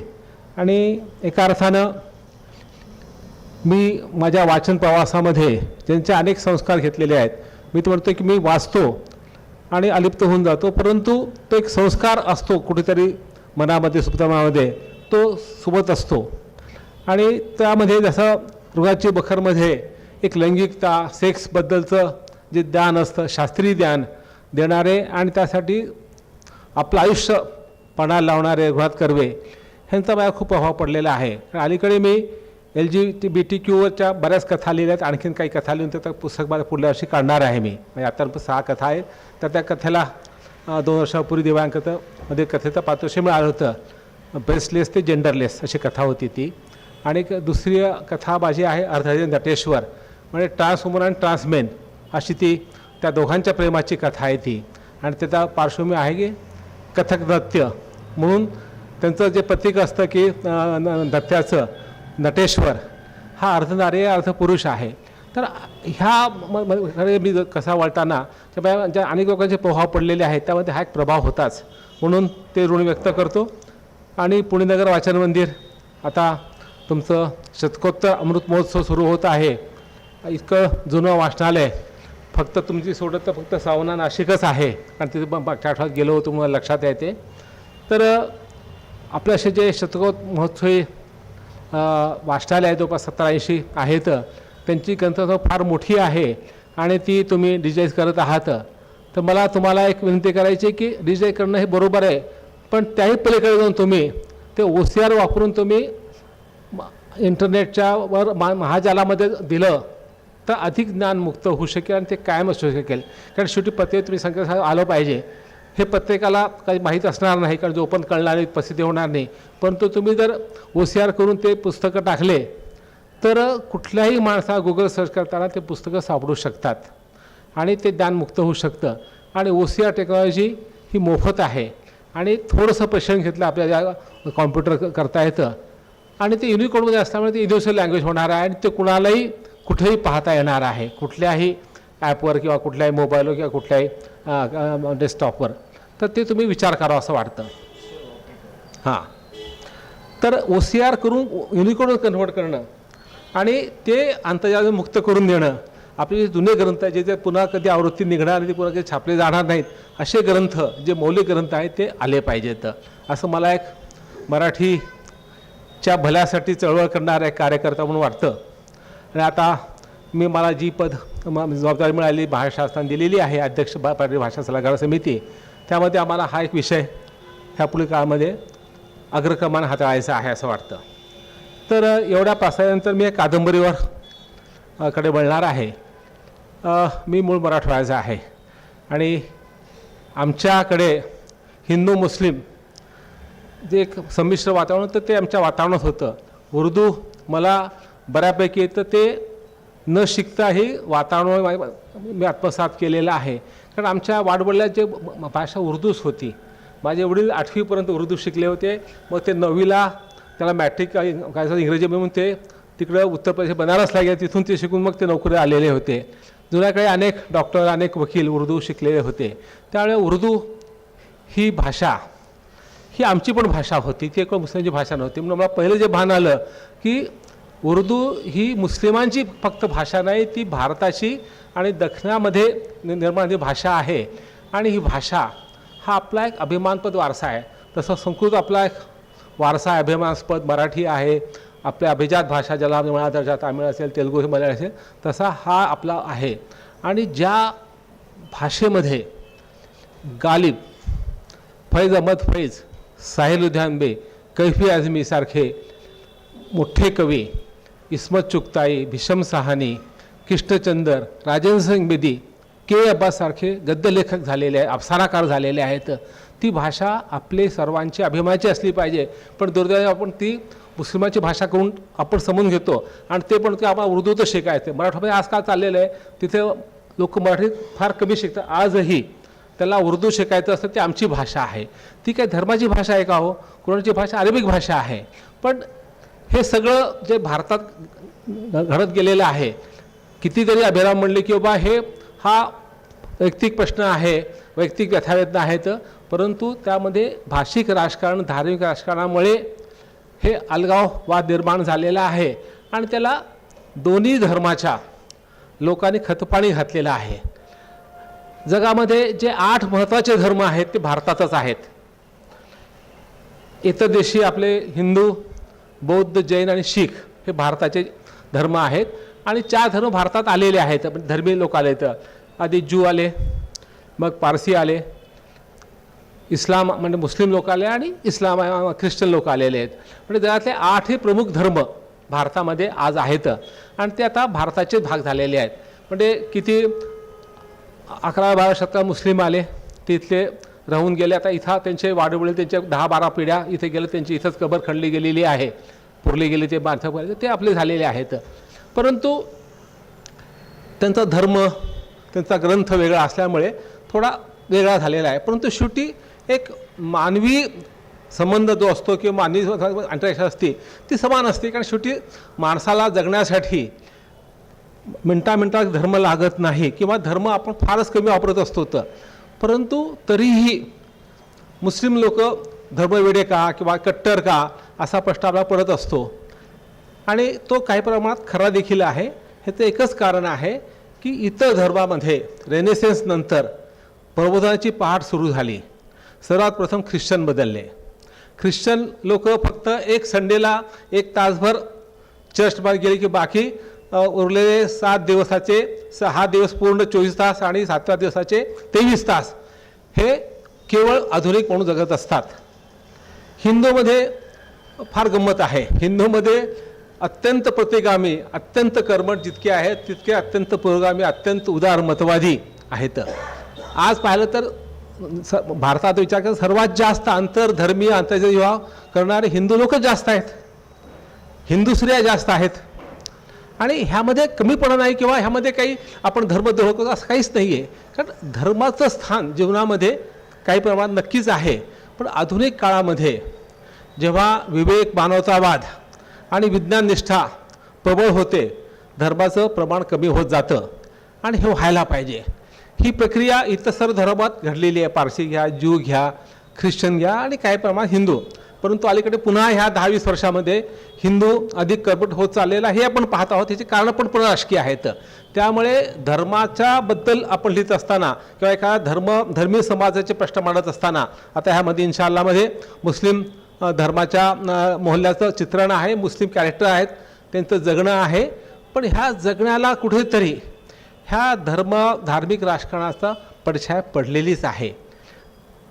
ती त्यांनी स्पष्ट बोलले की लोकांना ती माहीत नसेल, परंतु कुठेतरी आदर्श तो भाग असतोच मोठ्या प्रमाणामध्ये. प्रत्यक्ष जगताना आपली जाणीव नसते. आपण जगताना आपले जे दैहिक किंवा भावनिक किंवा आत्मिक जे गोष्टी आपण जगत असतो, तर माणसाला षडविकार समान असतात. माणसाला पोटाची भूक असते, देहाची भूक असते आणि समाजात राहायचं असतं आणि कुठेतरी आपला सुरक्षितता हवी असते. कारण शेवटी जगण्यासाठी आपलं कुटुंब लागतं, समाज लागतो, गाव लागतं आणि धर्मही लागतो. कारण हे सगळे सुरक्षित ठेवणाऱ्या आपल्या चौकटी आहेत की आपण माणूस एकटा होऊ शकत नाही आणि बंडखोरी करणं सोपं नसतं. नास्तिक होणं खूप अवघड असतं. की जेव्हा धर्मामध्ये नास्तिकतेची प्रक्रिया विद्यमान असते तेव्हा धर्मामध्ये हे जे एक साचलेपणा आहे, रूढी परंपरेला शरण जाणं आहे, हे कमी व्हायला लागतं. हे सर्वात प्रथम घडले आहे ख्रिश्चनामध्ये. आज जगामध्ये जेव्हा तुम्ही सर्वे झाला की नास्तिक लोकांची संख्या वाढत चाललेली आहे, तर सर्वाधिक नास्तिक ख्रिश्चन आहेत आणि सर्वात कमी मुस्लिम आहेत हे देखील आहे. परंतु काल परवा एक बातमी आज इंडिया एक्सप्रेसमध्ये एक संघटना स्थापन झाली ज्यांना मुस्लिम धर्म मान्य नाही अशा संघटना स्थापन केली आहे. त्यांनी आपसात चर्चा करावी आणि एकमेकाला सांभाळून घ्यावं. कारण धर्म सोडून तुम्ही धर्म नाकारणं म्हणजे अल्लाह नाकारणं. इस्लाममध्ये जी आट आहे, धार्मिक आट आहे आणि त्या मुलामध्ये करत असतं की आपल्याला धर्म सोडून चालता येणार नाही.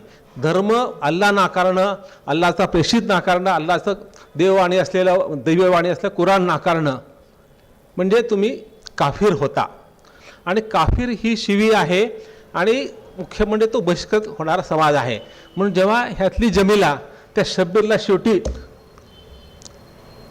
काफिर म्हणते तेव्हा ती एका अर्थानं तिची एक मानवतावादी दृष्टिकोनातून एक धर्म सोडून धर्माच्या पलीकडे होणारी वाटचाल सुरू झालेली आहे आणि ही प्रत्येक समाज होत असते.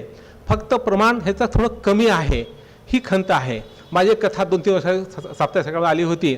एका नास्तिकाचा जन्म. तामिळनाडूमध्ये पेरियार आंबेडकर संघटना आहे. पेरियार स्वामी यांनी सांगितलं की देव नाही, देव नाही. मग त्यांचं लिहिलं, त्यांच्या पुतळ्याखाली लिहिलं आहे देव नाही, देव नाही, देव नाही. आणि जो म्हणतात देव आहे तो शतमूर्ख आहे असं त्यांनी आपल्या पुतळ्याखाली लिहायला सांगितलं होतं. आज त्याचा वाद होतो परंतु लोकांनी ते स्वीकारलेले आहे. आणि ह्या पेरियार आंबेडकर संघटनेमध्ये अनेक मुस्लिम आहेत. असा एका मुस्लिम माणसाचा त्यानं सांगितलं की मला धर्म मान्य नाही, मी नास्तिक आहे.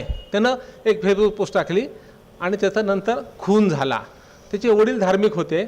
त्यांनी म्हणले की माझा मुलगा तर एक चांगला माणूस होता, त्यानं कोणाला दुखवलं नाही, लोकांना मदत केलेली आहे, धर्म म्हणजे माणसं असतील, मग तो केवळ अल्लाह मानत नव्हता किंवा म्हणला की मला ते मान्य नाही की मला काही प्रश्न आहेत, तर त्या जगाचा अधिकार नाही का हा प्रश्न. आणि जर त्याला त्याला जर ते मान्य करायचं तर मला पण तुमचा धर्म मान्य, मी पण नास्तिक होतो असं त्याने एक कुठेतरी उद्वेगानं म्हणल्याचं बातमी वाचली. त्या मी कथा लिहिली आणि विचार केला की नास्तिकत्व हे इस्लाममध्ये का मान्य केलं जात नाही. कारण धर्माचं रूढीपणामध्ये जास्त वर्चस्व आहे, त्यामुळे तिथला संघर्ष हा खूप जास्त आहे. आता या कादंबरीमध्ये एक प्रसंग आले, रक्तदान करायचा ईदच्या दिवशी. आपले शमशुद्दीन तांबोळी पुण्याला दरवर्षी ईदच्या दिवशी हा कार्यक्रम करतात. तर मी 2-3 वर्ष गेली जात आहे, फक्त यावर्षी तो झाला नाही किंवा मला जाता आला नसेल कदाचित. आणि म्हणतात की हे आपण केलं पाहिजे. आणि त्यावेळी काय दाखवलं की महिलांनी रक्तदान करायचं. त्या हॉलमध्ये पुरुष आहे, स्त्रिया तिथं ते कॉटर झोपणार, ते हात करणार, रक्त करणार. देह ह्या वागणं आपलं पसंत नाही, याला पसंत असं म्हणतो. त्यावरून तो संघर्ष होतो. म्हणजे उत्तर काहीच नसतं की तो म्हणतो श्रीबन की हे असंच व्हायला पाहिजे. त्यात त्याने असं एक दिलेलं आहे,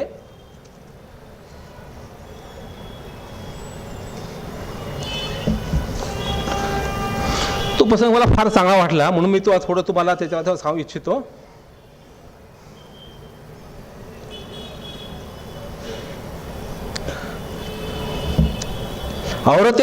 औरतें भी खून देगी, ऐसा तो प्रश्न विचारतो. क्यों, क्या प्रॉब्लम है? मुंह उठा के पूछते हो, औरत इधर सोएगी, सब उसको देखेंगे ना. हाँ, अच्छा लगता है क्या? यहाँ इस्लाम में बदन ढकने का हुक्म है, इधर बिस्तर पर सारी दुनिया के सामने सोएगी वह, असा तो प्रश्न होतो. नाही, औरत का खून देना गैर इस्लामी आहे. त्याला आधार काय? काहीच नाही. मुल्ला सांगतो, मौलवी सांगतो किंवा धर्मांना सांगतात म्हणून होतं. आणि तिथं मान तुकवावी लागते. आणि अलीकडच्या काय झालं आहे की 1900 स्वातंत्र्यपूर्व काळामध्ये भारतामध्ये की कम्युनिस्ट चळवळीमध्ये हिंदूच्या बरोबरीनं मुस्लिम संख्या लोक फार इंटेलेक्च्युअल त्यात सामील होते. हे सगळे जे प्रोग्रेसिव्ह रायटर मुवमेंटचे लेखक आहेत, अगदी ख्वाजा अहमद अब्बास असतील किंवा कैफी असतील, साहिर असतील, हे सगळे स्वतःला नास्तिक म्हणून घेत होते. आणि कैफी आझमीने एक कविता लिहिली आणि पैगंबराला प्रश्न विचारला म्हणून त्या कवितेबद्दल त्यांना जो पुरस्कार मिळाला होता साहित्य अकादमीचा, तो त्यांना मागे घ्यावाची मागणी केली गेली होती. आणि हे पुस्तकामध्ये त्या प्रकाशाने घाबरून ती कविता वगळून टाकली दुसऱ्या आवृत्तीमध्ये. मग ते आता पुन्हा सामील झालेली आहे. ते म्हणले मी हे करणार नाही. ते त्या कलकत्त्याला गेले असताना म्हणले की ही कविता मी म्हणणार, भूत कोण काय होते ते. म्हणजे त्या काळामध्ये कम्युनिस्ट पक्षाचा एक बोलबाला होता, ते पुरोगामी होते आणि त्यामध्ये मुस्लिम इंटेलेक्च्युअल खूप जास्त होते. आणि त्यामुळे त्या काळामध्ये जी एक धार्मिक सुधारणा म्हणा किंवा नास्तिकतेची परंपरा, नास्तिकची परंपरा म्हणजे काय आहे की धर्म सुधारणा, की धर्मामध्ये राहून देखील आपल्याला धर्मी वागता राहील का. तसं हिंदू आस्तिक असतो, 4 भाग नास्तिक होते, आपल्याला मान्य आहे, पटत नाही, तशा माणसं फार कमी आहेत. परंतु त्याला तुम्ही हा हिंदू राहिला नाही असं म्हणत नाहीत. ख्रिश्चनमध्ये तसं होत नाही, पण मुस्लिममध्ये होतं. त्याला त्या काळामध्ये फार मोठा प्रमाणात एक जोरकस विरोध झाला होता, जोरकस आवाज उठला होता. आणि तो त्या काळामध्ये मुस्लिमांनी थोडासा नाही मान्य केला होता. पुढे हा सशस्त्र प्रवाह स्वतंत्र काळामध्ये हमीद दळवे पुढे नेला, परंतु तो पण वातावरण बदललं होतं, फाळणी झाली होती. आणि मुस्लिमांना भारतात राहणाऱ्या मुस्लिमांना एक क्रायसिस निर्माण झाला होता की आपलं अस्तित्व तर टिकवायचं असेल तर आपली अस्मिता जपली पाहिजे आणि आपली इस्लामी आयडेंटिटी जपली पाहिजे. आणि त्या एका मानसिकतेतून त्या लोकांनी अलगपणा दाखवा केला की आता हे पहा साहिर म्हणा, हे ह्याचे ते फोटो पाहिजे की दाढी करत होते का, ते दाढी ते कधी राखत नव्हते. पण आज दाढी राखणं वाढत चाललेलं आहे. की आता पश्चिम महाराष्ट्रामध्ये बुरखा फार कमी होता, मराठा आज हे आहे, आता इथे सुरू झालेलं आहे, मुंबईला सुरू झालेला आहे. आणि ह्यात वर्णन केल्याप्रमाणे आज चांगले कपडे असतात, वर बुरखा असतो. म्हणजे ही पुन्हा एकदा पुनर्जीवनवादाची चळवळ केवळ एक क्रायसिस किंवा आयडेंटिटी क्रायसिस म्हणा किंवा स्वतःची एक म्हणतो की देशामध्ये आपलं स्थान आपल्याला दुय्यम झालेले ते कुठेतरी आपल्याला राखलं पाहिजे प्राणपणानं. आणि ह्या मानसिकतेचा फायदा एक मुल्ला मौलवींनी घेतला, धर्मपंडितांनी घेऊन ते आपले पकडगठ्ठे केली आणि मतासाठी राजकीय पक्षाने केलं. त्यामुळे मुस्लिम प्रश्नाचा आजचा जर विचार करायचा असेल, ज्याचे अनेक पैलू इन्शाअल्लाहमध्ये भडकाम करणे खूप चांगले मांडलेले आहेत, त्यामागचे जे एक म्हणजे एक भाग आहे की असं जीवन का किंवा महिलांना इतकी असुरक्षित का, ट्रिपल तलाक असेल किंवा अन्य गोष्टी असतील, ह्या गोष्टीमुळे आता म्हणतो की बाबा ट्रिपल तलाक व्हायचा एक माणूस 4 महिला असेल म्हणजे मुस्लिममध्ये एका पुरुषावर 4 महिला आहेत का, असं कधी होऊ शकत नाही. पण ती भीती असते. काही त्यातले जे श्रीमंत माणसं असतात, सत्ताधारी असतात, ते अनेक विवाह करतात. प्रमाण अगदी 1% असेल पण आहे, पण ती धास्ती असते की बाबा आपला पती आपला केव्हाही तलाक देऊ शकतो. आणि दुसरं लग्न करण्यासाठी पहिली बायको तो 4 बायको करू शकतो, पण सामान्य माणूस का पहिली बायको सोडून तलाक इझी असल्यामुळे तो दुसरी करू शकतो. ही जी एक धास्ती आहे, ह्यामध्ये काही आपण विचार केला पाहिजे. ह्या जी बैलाची परवड होती, ही परवड खूप ह्यामध्ये चांगली आलेली आहे. आणि त्यामध्ये मला वाटतं की ह्यातल्या ज्या स्त्रियाचं कॅरेक्टर्स आहेत, जमीला असेल, मुमताज असेल किंवा अन्य महिला असतील, त्या खूप जोरकस आलेल्या आहेत. म्हणजे मला जमीलाचं विशेष करायचं आहे आणि जुल्फी आणि जो रफिकच ना हां, हे दोन पुरोगामी विचाराचे आणि सुधारणा व्हायला पाहिजे, धर्मचिकित्सा व्हायला पाहिजे ह्या विचाराचे, परंतु त्यामध्ये एक उत्क्रांती किंवा हळूहळू आपण श्रद्धेला धक्का न लावता मुस्लिमात राहून बदल करायचा. आणि रफिक म्हणतो की आपल्याला धर्मटीका केली, चिकित्सा केली पाहिजे, असा प्रयत्न आम्ही दलवाईन केला. आणि ते म्हणे मी नास्तिक आहे, आणि तेव्हापासून त्यांचं कार्य त्यांनी खूप केलं. महिलाचं त्यांनी त्यासाठी पहिला मोर्चा काढला, 7 महिलांचा मोर्चा काढला, आणि आज त्याला यश आले काही प्रमाणामध्ये. आजच्या सगळ्या मुस्लिम महिला, मी म्हणतो त्या हमीद दलवाईच्या कृतज्ञ असा, जशा आपण भारतीय स्त्रिया, हिंदू स्त्रिया ह्या ज्योतिबा फुलेंच्या कधी असल्या पाहिजे, त्यांच्यामुळे त्या शिकल्या, स्वामी झाल्या, आज इतक्या पुढे आलेल्या आहेत. तसं मुस्लिम सुरुवात झालेली आहे, परंतु तो प्रवाह क्षीण राहिलेला आहे. आणि आज मगाशी उल्लेख केल्याप्रमाणे आपले जो मध्यमवर्गीय आहे, इंटेलेक्च्युअल वर्ग आहे, हा वर्ग ह्या समाजातून तुटत चाललेला आहे.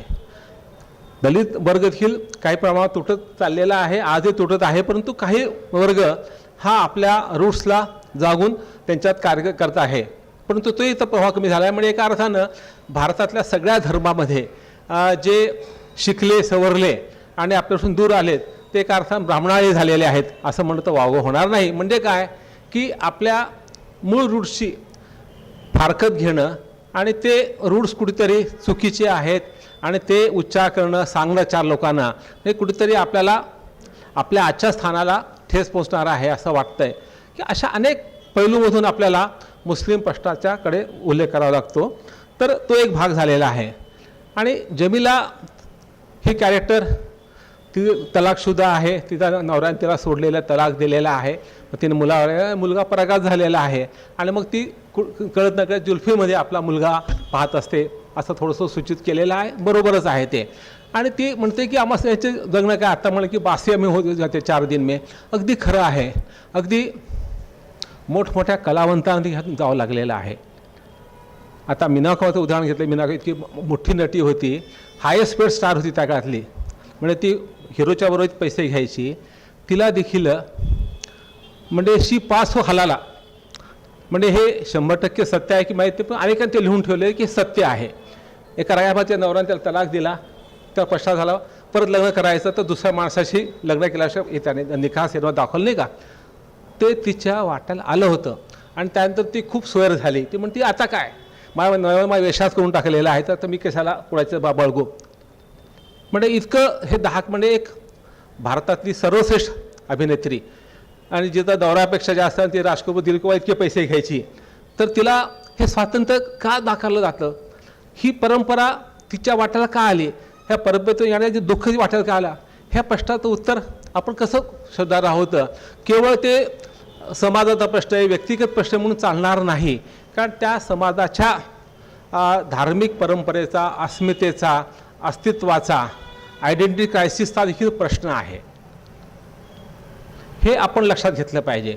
गुजरात दंगलीनंतर जे घडलं त्याला मी कथा लिहिली होती, एका अस्वस्थ उदाहरणाशोध, की एक अहमदाबादचा एक चांगला व्यापारी आहेत, त्याचे मोठा मुलगा इंग्रजी माध्यम शिकून मोठा झालेला आहे, बिझनेस करतो आहे, आणि त्या धाकट्या मुलाला हौसेने इंग्लिश शाळेत दाखवलं आहे.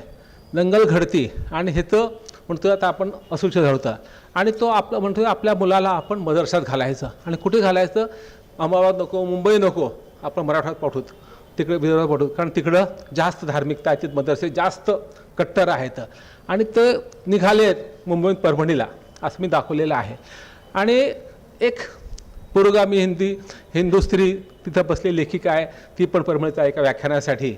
आणि मग ते गप्पा गोष्टी सुरू होतात, आणि तो बाप दुसऱ्या डब्यात जातो त्याचे काय मित्र भेटायला, आणि हा मुलगा त्याला ते पायघोळ जागा घातलेला असते, पायदिसा घास आहे, तो काढून टाकतो. त्याच्या आत जीनची बॅगी पॅन्ट असती, टी शर्ट असतो रागीबेरंगी, आणि मग तो आणि हिचा त्या लेखिकेचा मुलगा दोघांमध्ये काय हिंदी गाण्यावर डान्स करू लागतात. तर डान्स रंगात येतो, सगळे टाळ्या वाजवत, तो बाप येतो आणि मुलाला थोबाडीत मारतो आणि तो परत कफी चढवतो.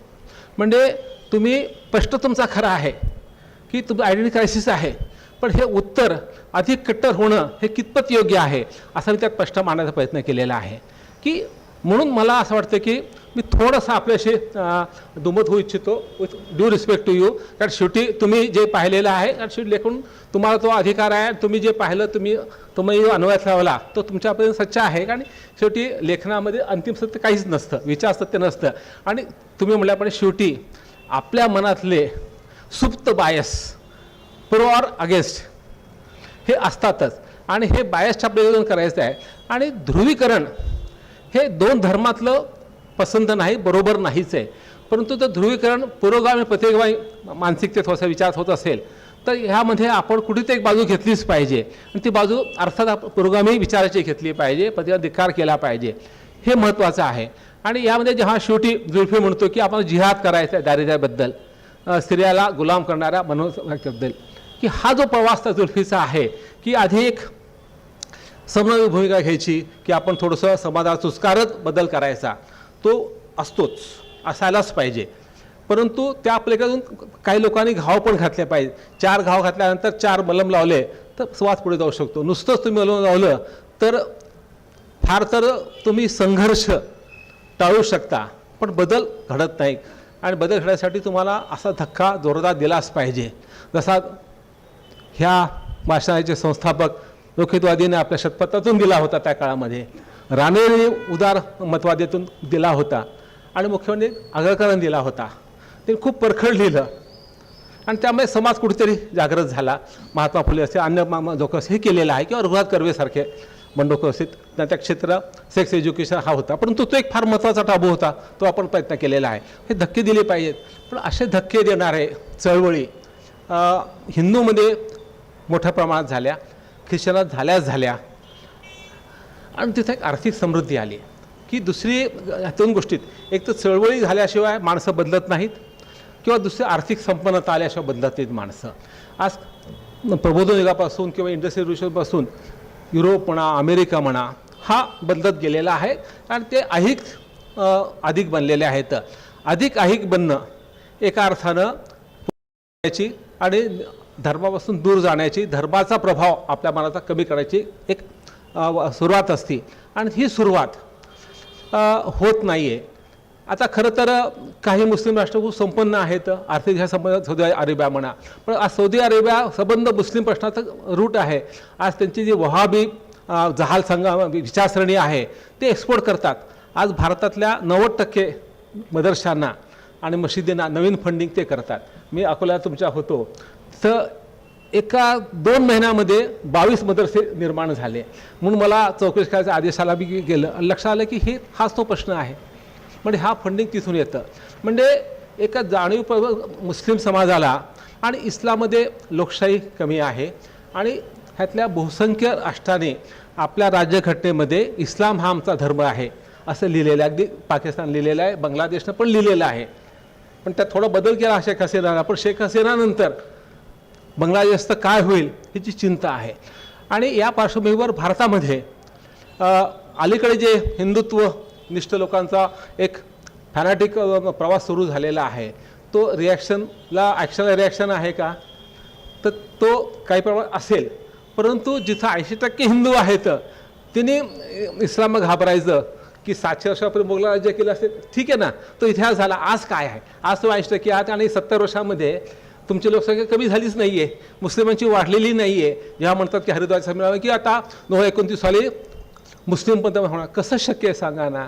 की तुम्ही 70-80% 80 कोटी हिंदूला डावलून कसं होऊ शकेल. हिंदूंनी मनानं ठरवलं तर मुस्लिम PM होऊ शकेल, तर मुस्लिम राष्ट्रपती झाले, होऊ शकेल.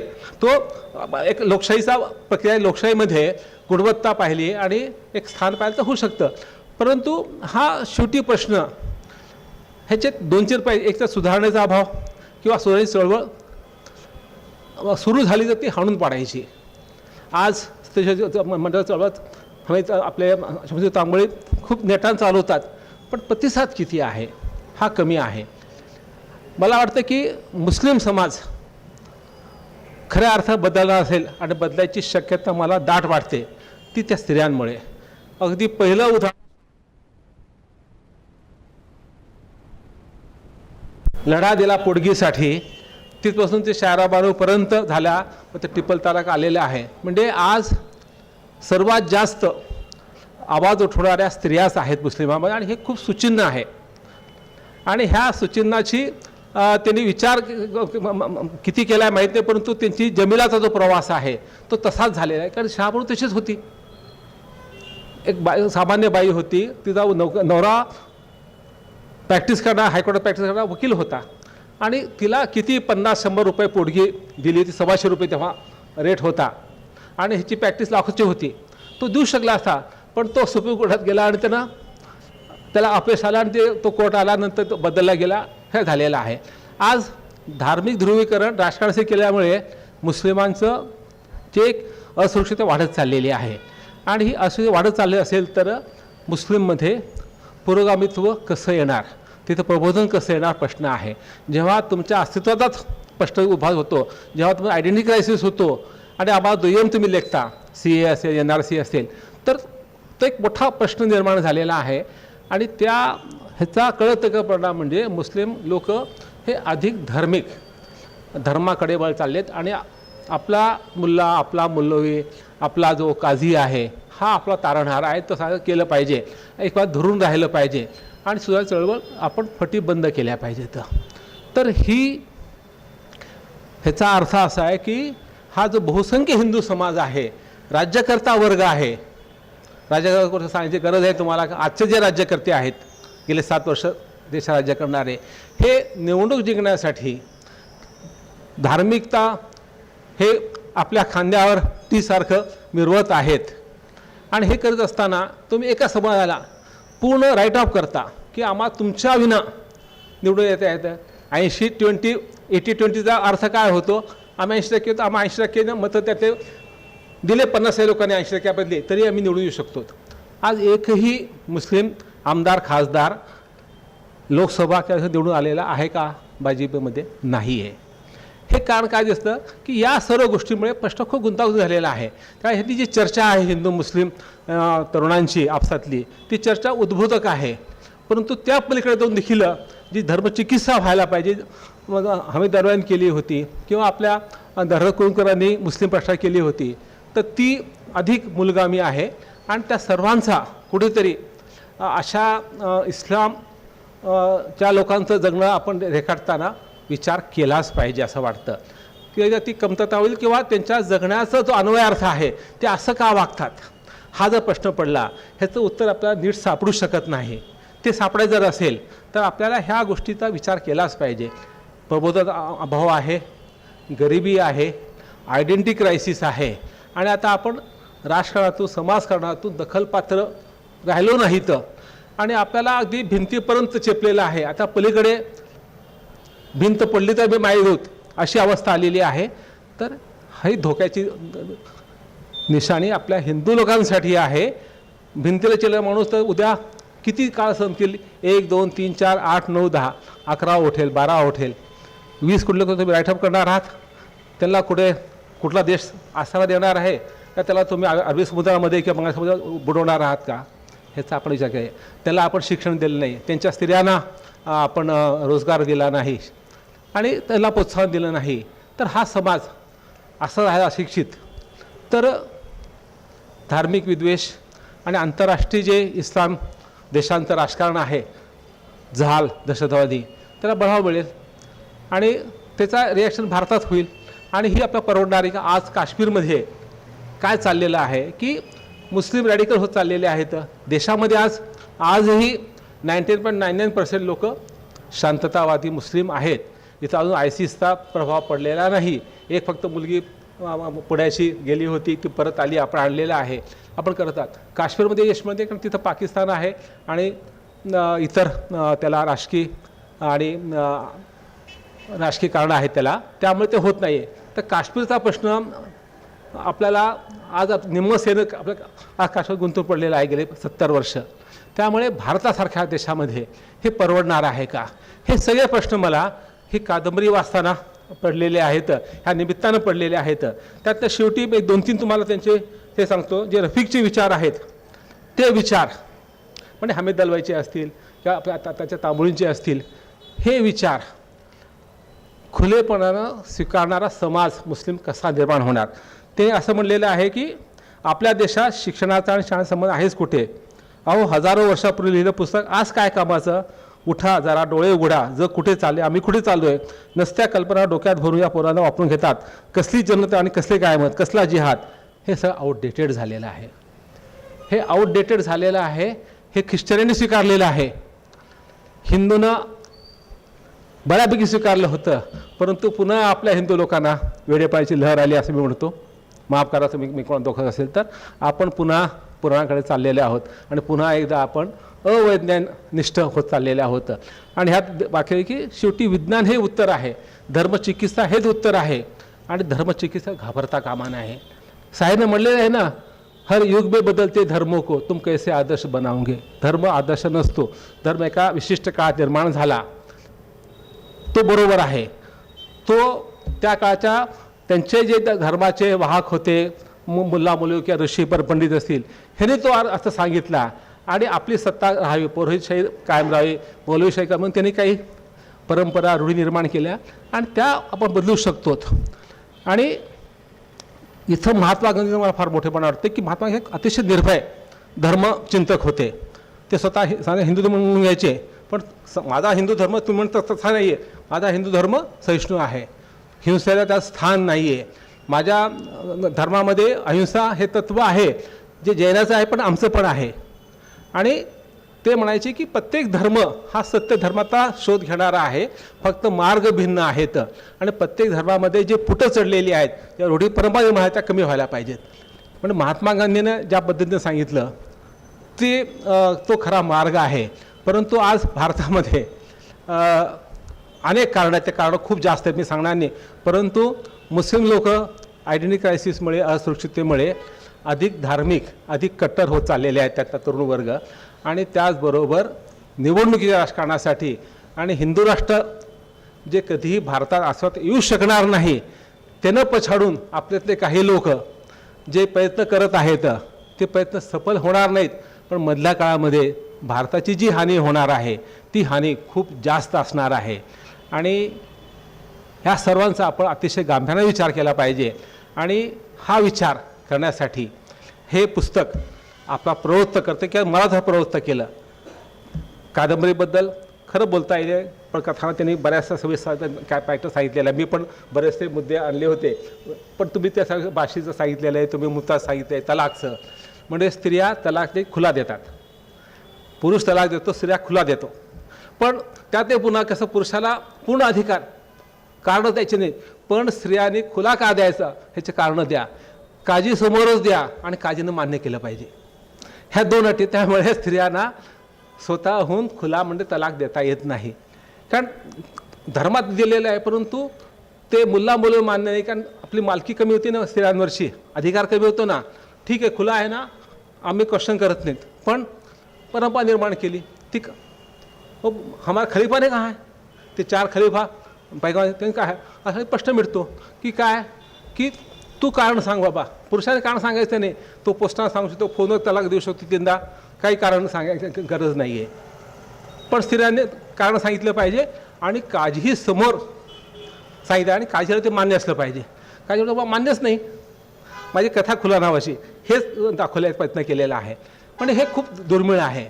तर ही मुमताज म्हणा, ही जमिला म्हणा, जेव्हा जमिला जसं म्हणतो ना की शामेचा अंकुर सिनेमामध्ये तो मुलगा शेवटी दगड मारतो किंवा सॅडो दगड मारतो, तसं जमिलाचं ते वाक्य ते त्या शबीरला काफिर म्हणते, तो एक दगडच आहे त्या धर्मावर फेकलेला. आणि त्या दगडाचं आपल्याला एक चळवळीत रूपांतर कसं करता येईल ह्याची कुठेतरी शक्यता रफिकमुळे, कुठेतरी त्या जुल्फीमुळे निर्माण झालेली आहे. आणि हे आपल्याला भान दिलेलं आहे. एका आता शेवटी आपण इस्लाम लिहिण्यात आपण हिंदू धर्माचे आहोत, अभिरामध्ये आहेत, पण एका चांगलं केलेलं आहे. पण ही कादंबरी कोल्हापूरपेक्षा औरंगाबाद, नांदेड किंवा मुंबईच्या भिंडेवाड्यात घडली असती, कारण तिथं हे दंगली घडलेले आहेत. असे कोल्हापूरला परंपरा नाही. औरंगाबादला बाबरी मशीदमध्ये तेव्हा मी ADM होतो आणि तिथं फायरिंग माझ्यासमोर झालेली आहे, मला ते ऑर्डर द्यावी लागलेली आहे, मोर्चे काढलेले आहेत, पाहिलेले आहेत. तिथं परभणीला, नांदेडला हे मी पाहिलेलं आहे. मुंबईला हा आपण पाहिलेला आहे, कारण तिथं हा संघर्ष खूप जास्त तीव्र आहे. हा अतिरिक्त पश्चिम महाराष्ट्रामध्ये थोडं पुण्यामध्ये जर्मन बेकरी गालबोट लागलं होतं, पण बाकी सातारा, सांगली, कोल्हापूर हा आणि सोलापूर देखील बऱ्यापैकी शांत आहे. पण औरंगाबाद ते नांदेड, मराठवाडा, मुंबई, आता अमरावती नवं सेंटर निर्माण झाले परवाच्या त्या दंगलीमध्ये, हे आपण पाहिलेलं आहे. तर ह्यात आपण विचार केला पाहिजे असं वाटतं. आणि म्हणून इस्लाम धर्माचे चित्रण त्यांच्या साहित्यात आलं पाहिजे, वैचारिक लेखनात आलं पाहिजे. पण वैचारिक लेखनात कादंबरी वाचणारे लोक असतात, हे वाचून आपल्याला इस्लामच्या लोकांबद्दल थोडंसं माहिती झाली, ते कसं जीवन जगतात, त्यांची कथानकदिकता म्हणा, परंपरा म्हणा, हे आपलं भान आलं तर आपण जरा एक माणूस म्हणून पाहावं, त्यांच्या धर्माच्या पलीकडे जाऊन पाहावं आणि त्यांच्यावर राग, त्यांच्याबद्दल एक संशय बाळगण्यापेक्षा त्यांच्याबद्दल एक अनुकंपा, एक सहानुभूती ही जर आपण मानवीता घेतली तर सामान्य माणसं एक नक्की करू शकतात की आपलं जर वागणं अगदी मैत्रीपूर्ण असेल, एक मानवी अंगानं असेल, तर मुस्लिमांचं जे आज वाटतं असुरक्षितता आहे ती खूप कमी होऊ शकते. शेवटी आपण 80% लोक ह्यातल्या आता मुस्लिम 20% आपल्या 20-30 कोटी हिंदू लोकांनी सहज व्यवहार केला, मुस्लिमाशी माणूस म्हणून मदत केली, त्यांचे दुःख जाणून वाटून घेतले, त्यांच्या आनंदात सामील झालात, त्यांच्या दुःखात तुम्ही सामील झालात, जनानामध्ये सामील झालात, खांदा दिला त्या कबरीला, एक मुरभर माती टाकली त्या कबरीमध्ये दफन करताना. तर हे होऊ शकतं. आणि ह्यासाठी आपण हिंदू लोकांनी अधिक मुस्लिमाबद्दल सहानुभूतीनं आणि कुठलाही बायस न बाळगता पाहायचा प्रयत्न केला पाहिजे. आणि असा प्रयत्न करणारे अभिराम भडकमकर आहेत. ह्या कादंबरीमध्ये कुठेही दया म्हणून त्यांनी पाहिलं नाही, त्यांचं जीवन त्यांनी रेखाटलेलं एक लेखक म्हणून मानवी अंगाने रेखाटलेलं आहे. आणि ते रेखाचा चर्चा आलेली आहे, प्रश्न आले आहेत, कारण शेवटी आणि ते जगण्याचे प्रश्न आहेत ना. ट्रिपल तलाक हा काही पॉलिटिकल इश्यू नाही आहे, तो मुस्लिम स्त्रियाच्या जगण्याचा प्रश्न आहे, तिच्या अस्तित्वाचा प्रश्न आहे, तिच्या असुरक्षेचा प्रश्न आहे. किंवा धर्मसुधारणा असतील किंवा कोरोनाबद्दलचं काही मत असेल, रक्तदान शिबिर पासून ते साहित्य संमेलन तुम्ही जो पट घेतलेला आहे, हे सर्व त्याला नको आहेत का? आहेतच ना. आज मुस्लिमामध्ये उत्तम मराठीमध्ये किती लोक आहेत, आमचे फमशाजी आहेत. आता सोलापूरचे सरफराज अहमद, डेक्कन क्वेस्ट मराठी तुम्ही जरूर ॲप पहा, त्यामुळे त्यांनी इतकं मूलभूत संशोधन केलेलं आहे मुस्लिमाबद्दलचं की त्याला तोड आणि मराठीत केले आहे ते विशेष म्हणजे. तर हे असे प्रयत्न जेव्हा होतील नागरी संस्थाकडून, नागरी समुदायाकडून, तेव्हा मुस्लिम प्रश्न 100% सुटणार नाही, पण त्याची जी एक धार आहे ती कमी होईल. आणि जेव्हा राजकीय माणसांना धर्मसत्तेला आणि राज्यसत्तेला एक सुबुद्धी सुचेल की आता हे फार काळ आपण करू शकणार नाहीत किंवा देशासाठी परवडणार नाही, हे त्याला भान तेव्हा हे थांबेल. आणि शेवटी एकच सांगायचं, ज्या सावरकर आपण नेहमी ठोकतो हिंदू पूर्वभावी माणसं, त्यांनी एक वाक्य सांगितलेलं आहे की आता धर्मसत्तेच्या आधारे राजसत्ता चालवायचा दिवस संपलेले आहेत. दुर्दैवानं ते त्यापासून पलटले, नंतर ते हिंदू राष्ट्राची भाषा केली, परंतु त्यामुळे आधीचे पुरोगामी 1857 समोर हिंदू मुस्लिम एकतेचं समोर होतं, दोघं खांद्यावर लढले, हे सांगणारे सावरकर आणि जातोजी निबंध लिहिणारे. आणि धर्मसत्ताचं आता राजसत्तेचं काम नाही आहे, धर्माचं काम कपाटात आहे की जुने काही काय घडलं ते जाणून घेण्यापुरतं, त्याचा आजच्या काळामध्ये काही उपयोग नाही. मग ते गीता असेल, बायबल असेल किंवा कुराण असेल, ह्याचा उपयोग नाही सांगणारे सावरकर. हे म्हणतं की आमचे आयडियल आहेत, आयडियॉलॉग आहेत, हा भाग ते विसरतात आणि तो त्याला भान आपण करून दिलं पाहिजे. आणि खऱ्या अर्थानं ह्या देशामध्ये हिंदू मुस्लिम एकता यायची असेल तर आपला गांधी मार्ग स्वीकारला पाहिजे. ईश्वर अल्लाह तेरो नाम सबको सन्मती दे भगवान, हेच महत्त्वाचं आहे. आणि शेवटी माणसानं माणसासारखं केलं पाहिजे, लिव्ह अँड लेट लिव्ह. माणसानं माणसावर प्रेम केलं पाहिजे, जात धर्म लिंग प्रांत भेद न पाहता. आणि त्या इतकी सुंदर गोष्ट कुठली नाही आहे. आणि हा भारतीय समाज हा सहिष्णू होता, राहील. तर आज आपल्या सहिष्णुपदावर थोडंसं प्रश्नचिन्ह लागलेले आहेत. ते प्रश्नचिन्ह का लागले आहेत, ते किती बरोबर आहेत, हे आपण ह्या कादंबरीचं वाचताना तपासून पाहावेत की ह्यांचे हे प्रश्न हे आपल्यामुळे किती निर्माण झाले आहेत आणि त्यांच्या धर्मामध्ये निर्माण किती झाले आहेत. आपला देखील त्याला त्यांच्या प्रतिगामीपणामध्ये, त्यांच्या कट्टरपणामध्ये हात आहे, आपल्या कृत्याचा हात आहे, आपला नजरियाचा किंवा आपला नजरेचा भाग आहे, हे पण लक्षात ठेवलं पाहिजे असं वाटतं मला. आणि हे सर्व प्रश्न माझ्या मनात या कादंबरी उठल्यामुळे ही कादंबरी माझ्या अत्यंत यशस्वी झालेली आहे आणि ते मराठी साहित्यामध्ये एक महत्त्वाचं स्थान टिकवून ठेवील. ह्याच्यापेक्षा अधिक चांगली कादंबरी येईलपर्यंत हे निश्चित सांगतो. परंतु ही कादंबरी लिहून मराठी वाचकांना आणि मराठी समाजाला एक फार मोठं देणगी लिहिलं आहे. ही कादंबरी हिंदीत यावी अशी माझी तुम्हाला विनंती करायची येऊ शकेल, कारण ह्याचा हिंदी वाचक वर्ग मुस्लिम देखील मुस्लिम लोक हिंदीत जास्त वाचतात, तिथपर्यंत आपण पोचलो किंवा उर्दूमध्ये आलं तर ह्या कादंबरीचं अधिक मोल वाढेल असं वाटतं. आणि कुठेतरी एक प्रबोधनाची आणि समाज सुधारणेची आणि पुरोगामी चळवळीला कुठेतरी चर्चा पातळीवर काय स्थान मिळू शकेल आणि हे स्थान हे कादंबरी निश्चित देऊ शकते.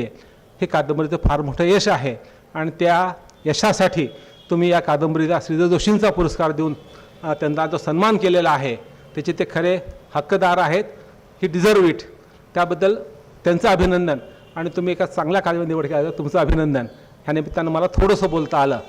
कादंबरीच्या निमित्तानं एक हा हिंदू मुस्लिम किंवा मुस्लिमच्या कट्टरतेचा प्रश्न काही म्हणता हे खूप स्वैर होतं, खूप काही विस्कळीत बोललो असेल किंवा खूप नुसते मुद्दे मांडून सोडून दिले असेल. ह्याचे अनेक पैलू आहेत. काही पैलू मांडण्याचा प्रयत्न केलेला आहे, संपूर्ण नाही आहे, परंतु ह्याचा आपण अभ्यास केला पाहिजे आणि हिंदू समाजानं अधिक अभ्यास केला. कारण शेवटी आपल्याला त्यांच्यासह जगायचं आहे. त्यांच्याविना आपण जगू शकणार नाहीत. आणि आपली भारताची जी संस्कृती आहे, बहुभाषिक जी परंपरा आहे, ही गंगा जमुना जी तहजीब आहे, ती तहजीब जर अक्षुण्ण राखली नाही तर देशाचा जो सेक्युलर फॅब्रिक आहे तो विस्कळला जाईल. आणि तो जो विस्कळला गेला तर भारताचं अस्तित्व कदाचित विस्कळीत होऊ शकेल, डळी होऊ शकेल अशी मला एक भीती वाटते. ही भीती आपल्याला प्रयत्न केलेला आहे.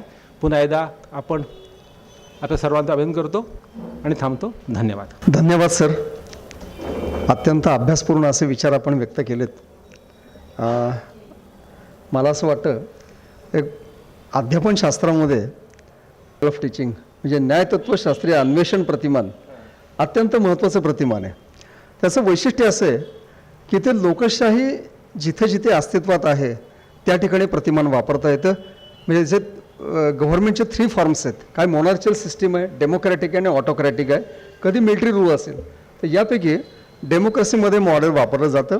आणि 1965मध्ये हार्वर्ड विद्यापीठाने त्यांचा जो सोशल स्टडीचा प्रोजेक्ट होता त्याचा आउटकम म्हणून हे मॉडेल आहे. हे इथे उल्लेख का केला, कारण एकाच प्रश्नाचा अनेक अंगांनी विचार करणं आवश्यक आहे हे त्या मॉडेलद्वारे शिकवलं जातं. मला वाटतं याचा एक छोटासा वस्तुपाठ आपल्याला आजचे पुरस्कारार्थी आणि प्रमुख पाहुणे या दोघांच्या वक्तव्यातनं त्यांच्या मनोगतातनं आपल्याला मिळालेलं आहे. ही एक मला वाटतं बौद्धिक पर्वणीच आहे आपल्यासाठी. ज्यावेळी एकाच प्रश्नाचा अनेक अँगलनी विचार होतो त्याचवेळी लोकशाही दृढ होत असते. धन्यवाद. आपल्या दोघांनाही धन्यवाद. आणि मला वाटतं आता देशमुख सरांनी जे उद्दिष्ट ठेवलं आहे किंवा जे सांगितलं शेवटी की धर्मसत्तेच्या आधारे राजसत्ता चालवता येणार नाही, म्हणजे धर्मसत्ता आणि राजसत्ता वेगळे झाल्या पाहिजेत. मला वाटतं ग्लोबल लेवलला जर झालं तर निश्चितच फक्त मानवतावाद शिल्लक राहील आणि अंतिम उद्दिष्ट साध्य होईल. धन्यवाद सर. फक्त सरांनी त्यांच्या सुरुवातीला मनोगतामध्ये जो उल्लेख केला त्याविषयी मी थोडक्यात एक निवेदन करतो की त्यांनी सांगितलं की जे डिजिटायझेशन होतं आहे त्याला OCR युक्त असावं. तर हे आम्ही जे करतो आहे ते युनिकोड आणि OCR एनेबल्ड असलेलं डिजिटाईज पुस्तकं आहेत आणि मला वाटतं ती कम्प्लिटली सर्चेबल आहेत. फक्त आमच्या व्यक्तिगत संकेतस्थळाचा थोडासा टेक्निकल प्रॉब्लेम असल्यामुळे केली सर. म्हणजे OCR असलेलीच पुस्तकं आपण अपलोड करतो आहे.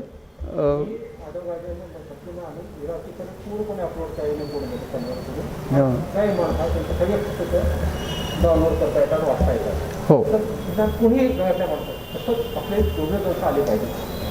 तसेच आपले जे ग्रंथ आहेत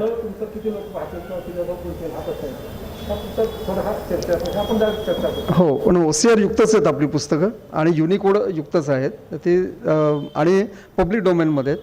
फक्त या निमित्ताने मला सर आपल्याशी एक त्यातली जी आम्हाला जाणवली त्रुटी आहे ती कानावर घालायची. की आमच्याप्रमाणेच इतर अनेक संस्था डिजिटलायझेशन करत आहेत. मग इथे भांडारकर संस्था करते, भारत इतिहास संशोधक मंडळ करते, ठाणे ग्रंथसंग्रहाने त्याचं अंकेक्षणाचा प्रकल्प हाती घेतलेला आहे. तर या सगळ्यांमध्ये थोडंसं समन्वय साधण्याचं काम भाषा समितीमार्फत झालं तर मला वाटतं आणखीन समृद्ध साहित्य हे वाचकांपर्यंत पोचलं जाईल. कारण आमच्या असं लक्षात आलं आहे की एका संस्थेने मोठ्या प्रमाणात डिजिटलायझेशन केलं पण त्यांच्या संकेतस्थळावरच ती पुस्तकं उपलब्ध नाहीत. मग त्याचा उपयोग काय? म्हणजे आत्ता जे इथं बंदिस्त आहेत पुस्तकं त्याचं स्वरूप फक्त कॉम्प्युटरमध्ये आलेलं आहे. तर असे मुक्त वाचनाकरता उपलब्ध करून दिली आणि ह्याचा समन्वय जर भाषा विभागाने, भाषा संचालनालय आणि तुमच्या समितीने केला तर मला वाटतं आणखीन यामध्ये आपल्याला विकास करता येईल. बंगाली आणि तेलुगू ह्या भाषेमध्ये ओपन रिसोर्स खूप मोठ्या प्रमाणात निर्माण झालेत. त्यांची काही लाख पेजेस आता विकी कॉमन्सवर उपलब्ध आहेत त्यांची पुस्तकं. मग त्या मनाने मराठीची नाही आहेत. तर हे असे कोऑर्डिनेटेड एफर्ट जर झाले भाषा समितीच्या माध्यमातून तर आपली काही लाख पेजेस ही निरनिराळ्या संस्थांच्या माध्यमातून अपलोड होऊ शकतील आणि वाचकांनाही परवानगी मिळेल. ती निरंतर असेल.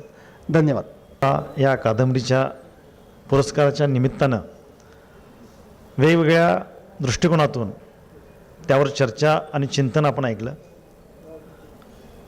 मी संगीताताई पुराणिक यांना विनंती करतो की त्यांनी आभाराचा भार व्हावा.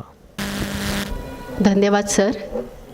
इथे पुणे नगर वाचन मंदिरच्या वतीने मी आभार प्रदर्शनासाठी उभी आहे. आज नाट्य, अभिनय, दिग्दर्शन, संवाद लेखन याचबरोबर लेखन अशा विविध क्षेत्रात सहज मुसाफिरी करणारा आणि इतकं उत्तम यश मिळवूनही अत्यंत रुजू स्वभावाचा असा अवलिया असे अभिराम भडकमकर. त्याचबरोबर आपले दुसरे प्रमुख पाहुणे जे वक्ते की शासकीय अधिकारपद गाजवताना अनेक योजनांना त्यांनी मूर्त रूप दिलं, तसंच लेखनामध्येही भरीव योगदान करणारे उत्तम वक्ते असे श्री लक्ष्मीकांत देशमुख असे दोघेजण आज आपल्या इथे आलेत. याबद्दल मी त्यांचे दोघांचे आभार मानते. आज इन्शाअल्लाह या कादंबरीला आपण श्रीज जोशी पुरस्कार पुणे नगर वाचन मंदिरातर्फे दिला. एखाद्या कादंबरीचं किंवा किंबहुना एखाद्या कलाकृतीचं यश मला असं वाटतं की जेव्हा ती कादंबरी वाचून संपते किंवा एक तो चित्रपट बघून संपतो त्यानंतर जेव्हा श्रोत्यांच्या, वाचकांच्या, बघणाऱ्यांच्या मनामध्ये विचार मंथन सुरू होतं तर ते खरं यश असतं. आज इन्शाअल्लाह या निमित्ताने दोघाही जणांनी आज इतके मौलिक विचार इथे मांडलेत. विविध म्हणजे कादंबरी वाचताना त्याचे जे आयाम, कंगोरे हे खूप आहेत आणि त्यातले काही त्यांनी उलगडून दाखवलेत. प्रत्यक्ष कादंबरी वाचताना आपल्याला प्रत्येक पानावरती हा अनुभव येतो.